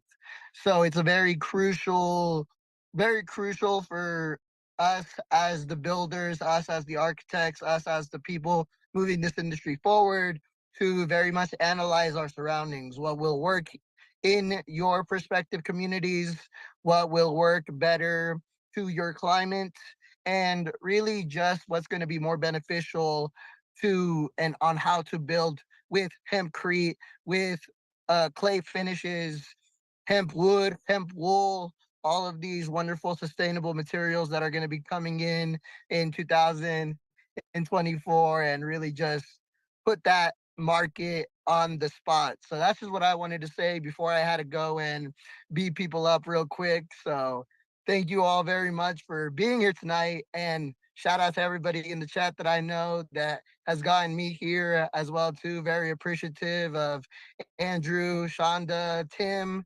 Love you too, Tina. You are amazing. Danny, you're a gentleman and a scholar, and I wish you all a very good evening and just keep kicking ass because this is awesome. I love being a part of this. So thank you guys. Yeah, man. Thanks, Angel. Yeah, thanks, Angel. Yeah, have a good night, Angel. Oh, and by the way, that was Angel Romero, Kansas State Director of the National Industrial Hemp Coalition and Vice President, working there with Andrew of Built for the Future. And who else? Who else is sneaking around in the audience there? I see Chelsea Keys. Where's Chelsea? Chelsea, turn your camera on. Let's go pick on that girl. Where did she go? She turned her camera on and I lost her. I'm making dinner, so thanks for the chat. I appreciate y'all so much. Good Hey, to see girl. you. We just Hi, wanted to say Chelsea. hi. Okay, so any last comments, everybody? Yeah, This I got a looks couple of comments. Go ahead. I got a couple of comments if I'm available. Yeah. Go ahead. Who's talking? Turn your camera on so I can find you.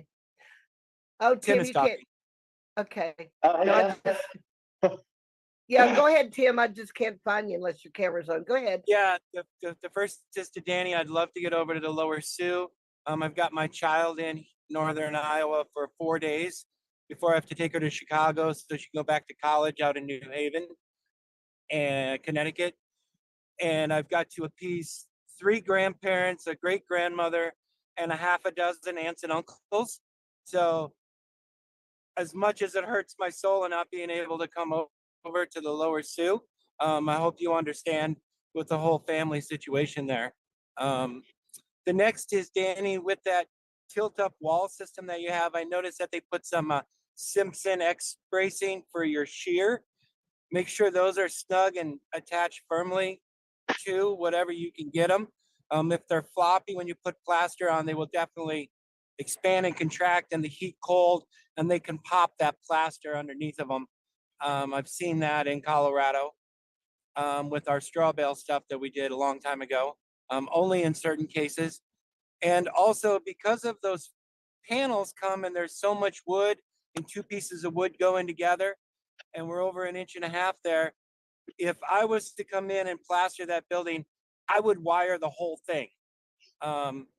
And so that's why in our system that we're looking at as a block and as a cast in place and minimizing the wood that we use, we're trying to minimize our difference of wood to hemp, wood to steel.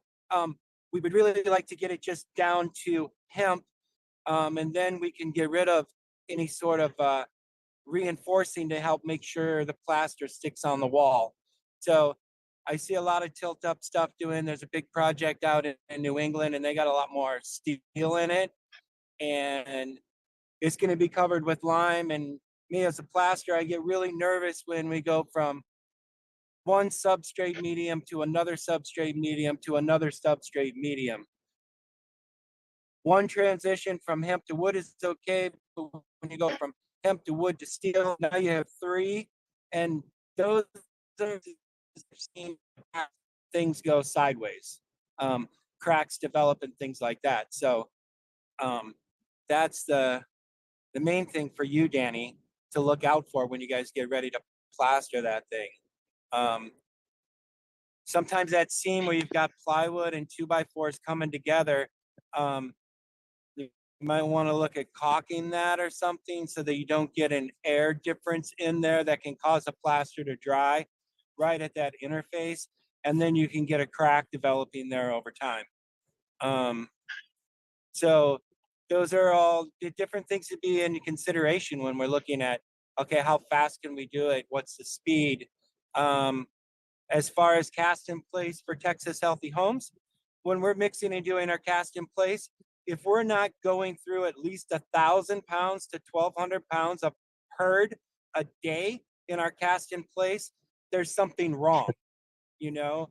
And Andrew's seen us do some of that. And so when you get to doing it by yourself and you only can do, say, 150 to 200 pounds of herd a day, well, and you got 12,000 pounds to put in, it can be a daunting task. One thing also for you builders out there that I've been noticing is that the type of mixer that you're using changes how the hempcrete performs dramatically. The type of herd can change it. The type of binders that you're using can change it. And how you're adding the material together. We started out doing a dry blend with our herd and our lime and our binder, our pozzolan blend. And in the last project, because we didn't like some of the things that we were seeing softness in the inside of our blocks and the inside of our wall. Had a nice hard 3-inch shell, but inside of that, then it was a little soft. So we went to mixing our herd with water first, letting it soak for 5 or 10 minutes. And then we add our lime and our binder to it. And we try to dial in the amount of water that's needed for that batch when we are hydrating the herd, so we don't have to have any extra water to it. And the glistening that you get sometimes on your herd or on your hempcrete, we are getting none of that, and we are getting some of the strongest blocks we've ever made and the strongest cast in place walls that we've ever made. So we will be actually, this last 6 months of the year, I've worked on projects doing lime plaster over hempcrete in Oregon, Michigan, Minnesota, Nebraska, and out in Pennsylvania, as well as our projects in Texas. And a lot of them have been training orientated. So we are working on finalizing and getting it ready for presentation to get out there for people to sign up for hempcrete workshops that we're running in March down in Menard, Texas. We'll also be doing adobe floors and lime plasters later on that project. In June, we will be out in Portland, Oregon for 2 weeks doing a hempcrete workshop and a lime plaster. And operations coordinator that's out of Chicago. We are working with the upper Midwest area to try to see how we can incorporate or get a project going this summer in the upper Midwest that we can do trainings around. And Texas Healthy Homes has kind of made a switch here. For 2024, we are not so much focusing on hemp trade shows because we find that in those hemp trade shows like NOCO and things like that, and the Texas Hemp Summit, that our audience already knows about hempcrete. So we're going to be trying to concentrate more on bigger building shows where hempcrete's never been represented as a product or with a company. And we're also making a bigger focus on the farmers and how can we support the farmers, because at the end of the day, the farmers can grow the herd, but if we can't use it in building or in some other material, the farmers are going to stop growing it. Because I grew up on a farm, and farmers grow stuff that they can make a living on so they can keep their farm, basically. So that's a big focus for us this next year. We will also be at the South Bend Industrial Hemp in Great Bend, Kansas open house coming up here in July as they get that organized. We're going to be using 12,000 pounds of herd on this project in Texas from them, and we're actually importing some from Complete Hemp Processing out of South Dakota. They're two of the different herd sizes that I really want to start to play with to see if I can integrate them together. One thing I have been noticing with the herd, Kennebat is kind of the standard. I've dealt with that Kennebat on a couple of different projects. And overall, as far as doing a cast in place or making a block, I don't really prefer to use it. It doesn't have enough girth to it. The length is fine. I think that's one thing that we're going to start to see is different growing climates for different genetics of industrial hemp are giving us different sizes of herd, different girth of that herd when it's cut down to an inch and a quarter, sort of a herd fiber. I actually like the stuff with a little bit bigger girth and the stuff that's a little bit flatter. So it's those type of things that now we're starting to get a little bit more consistency coming from different decortication facilities. And we are actually using 2 different types of herd from 2 different decortication facilities from a multitude of different farmers from North Dakota, South Dakota, throughout Kansas. I think some of the growers that are growing for South Bend Industrial Hemp are actually in Nebraska, are right there on the border. So it is one of those things that everybody wishes that we had the silver bullet to deal with everything in the climate change that's taking place and how to support and move this industry forward. I've come to believe that we've got a number of silver bullets to help solve us with big problems that we have. Hemp is one of those bullets. The only problem is the gun to shoot that bullet hasn't been created yet. You know, so we can't take down the monster of climate change before we actually start to get more innovation and more money coming into the people that are really moving things forward.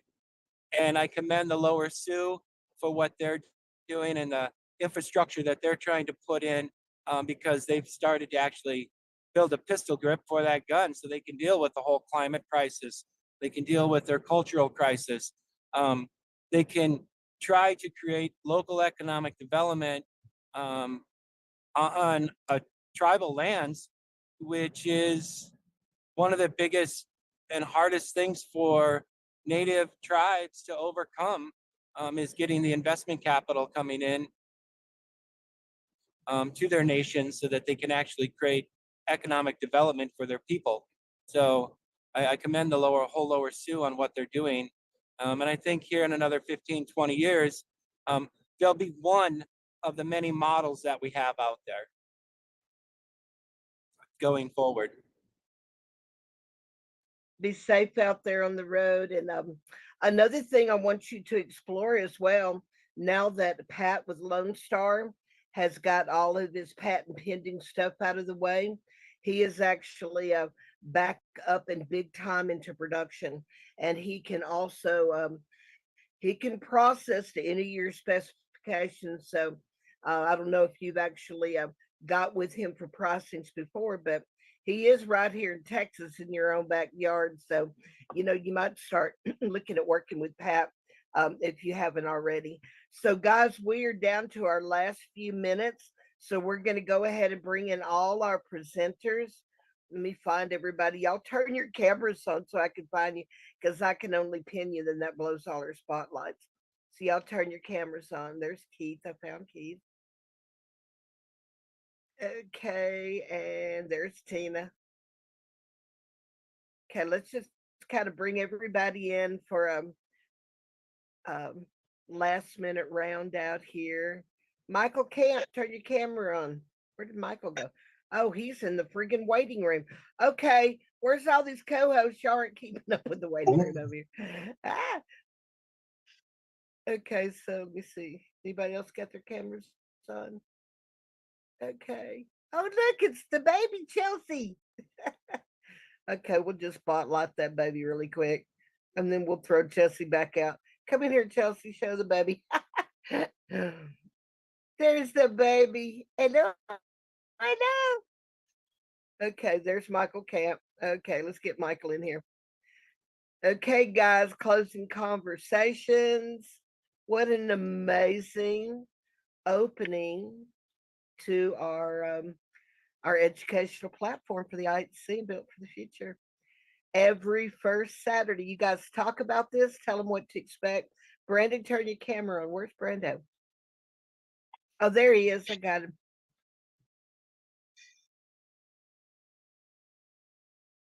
I just want to thank all the presenters. You guys did a fantastic job. I learned something every time, man. Appreciate you guys. And yes, we'll be doing it every first Saturday just to educate and get these beautiful messages out about the plant. Appreciate y'all.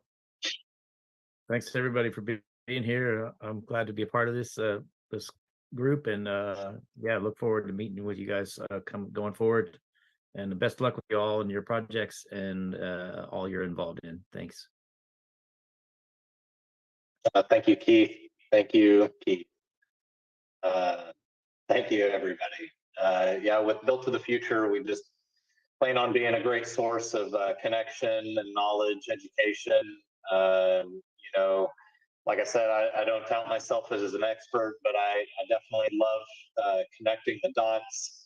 What I've loved from the coalition is a great spiritual background and backbone that connects us to the land, which connects us to each other and what we're doing to help nurture this gift of a plant into fruition, make it accessible for all to realize all of its benefits. Just love the role that everybody's playing in their own way. I feel a big part of just giving encouragement. If anybody needs, you know, a shoulder to talk to, it's right here. And you know, I love everybody. We want to see everybody succeed and thrive. And any way that we can make that happen, we'll get you in touch with someone that can. You know, and much love to everybody. Appreciate it. Tina, final comments, Tina. I just love y'all so much.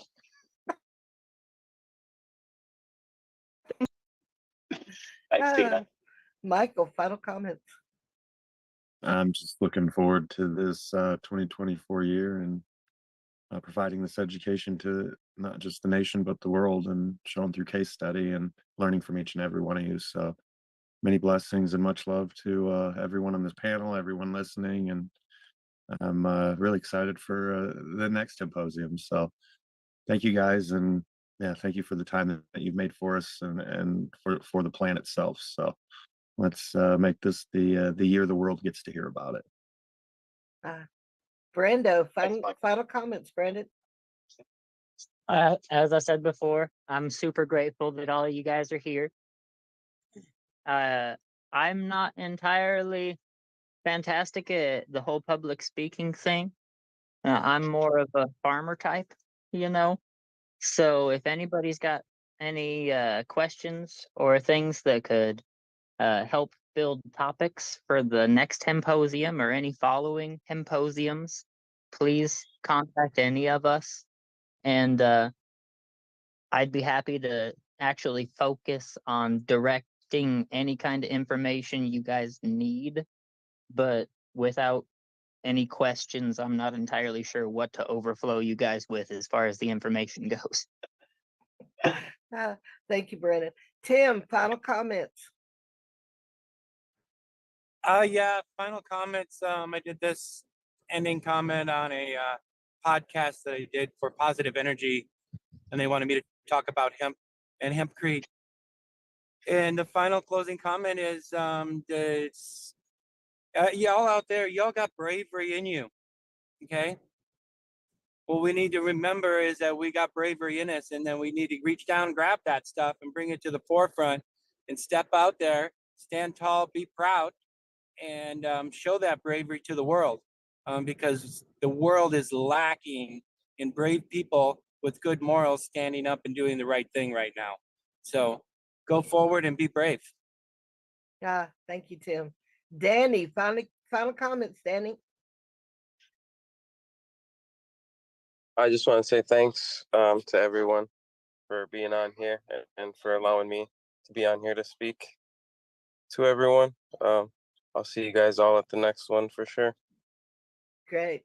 Thanks, and Danny. we really look forward to working with you, having you working in here with the tribals as well, Danny.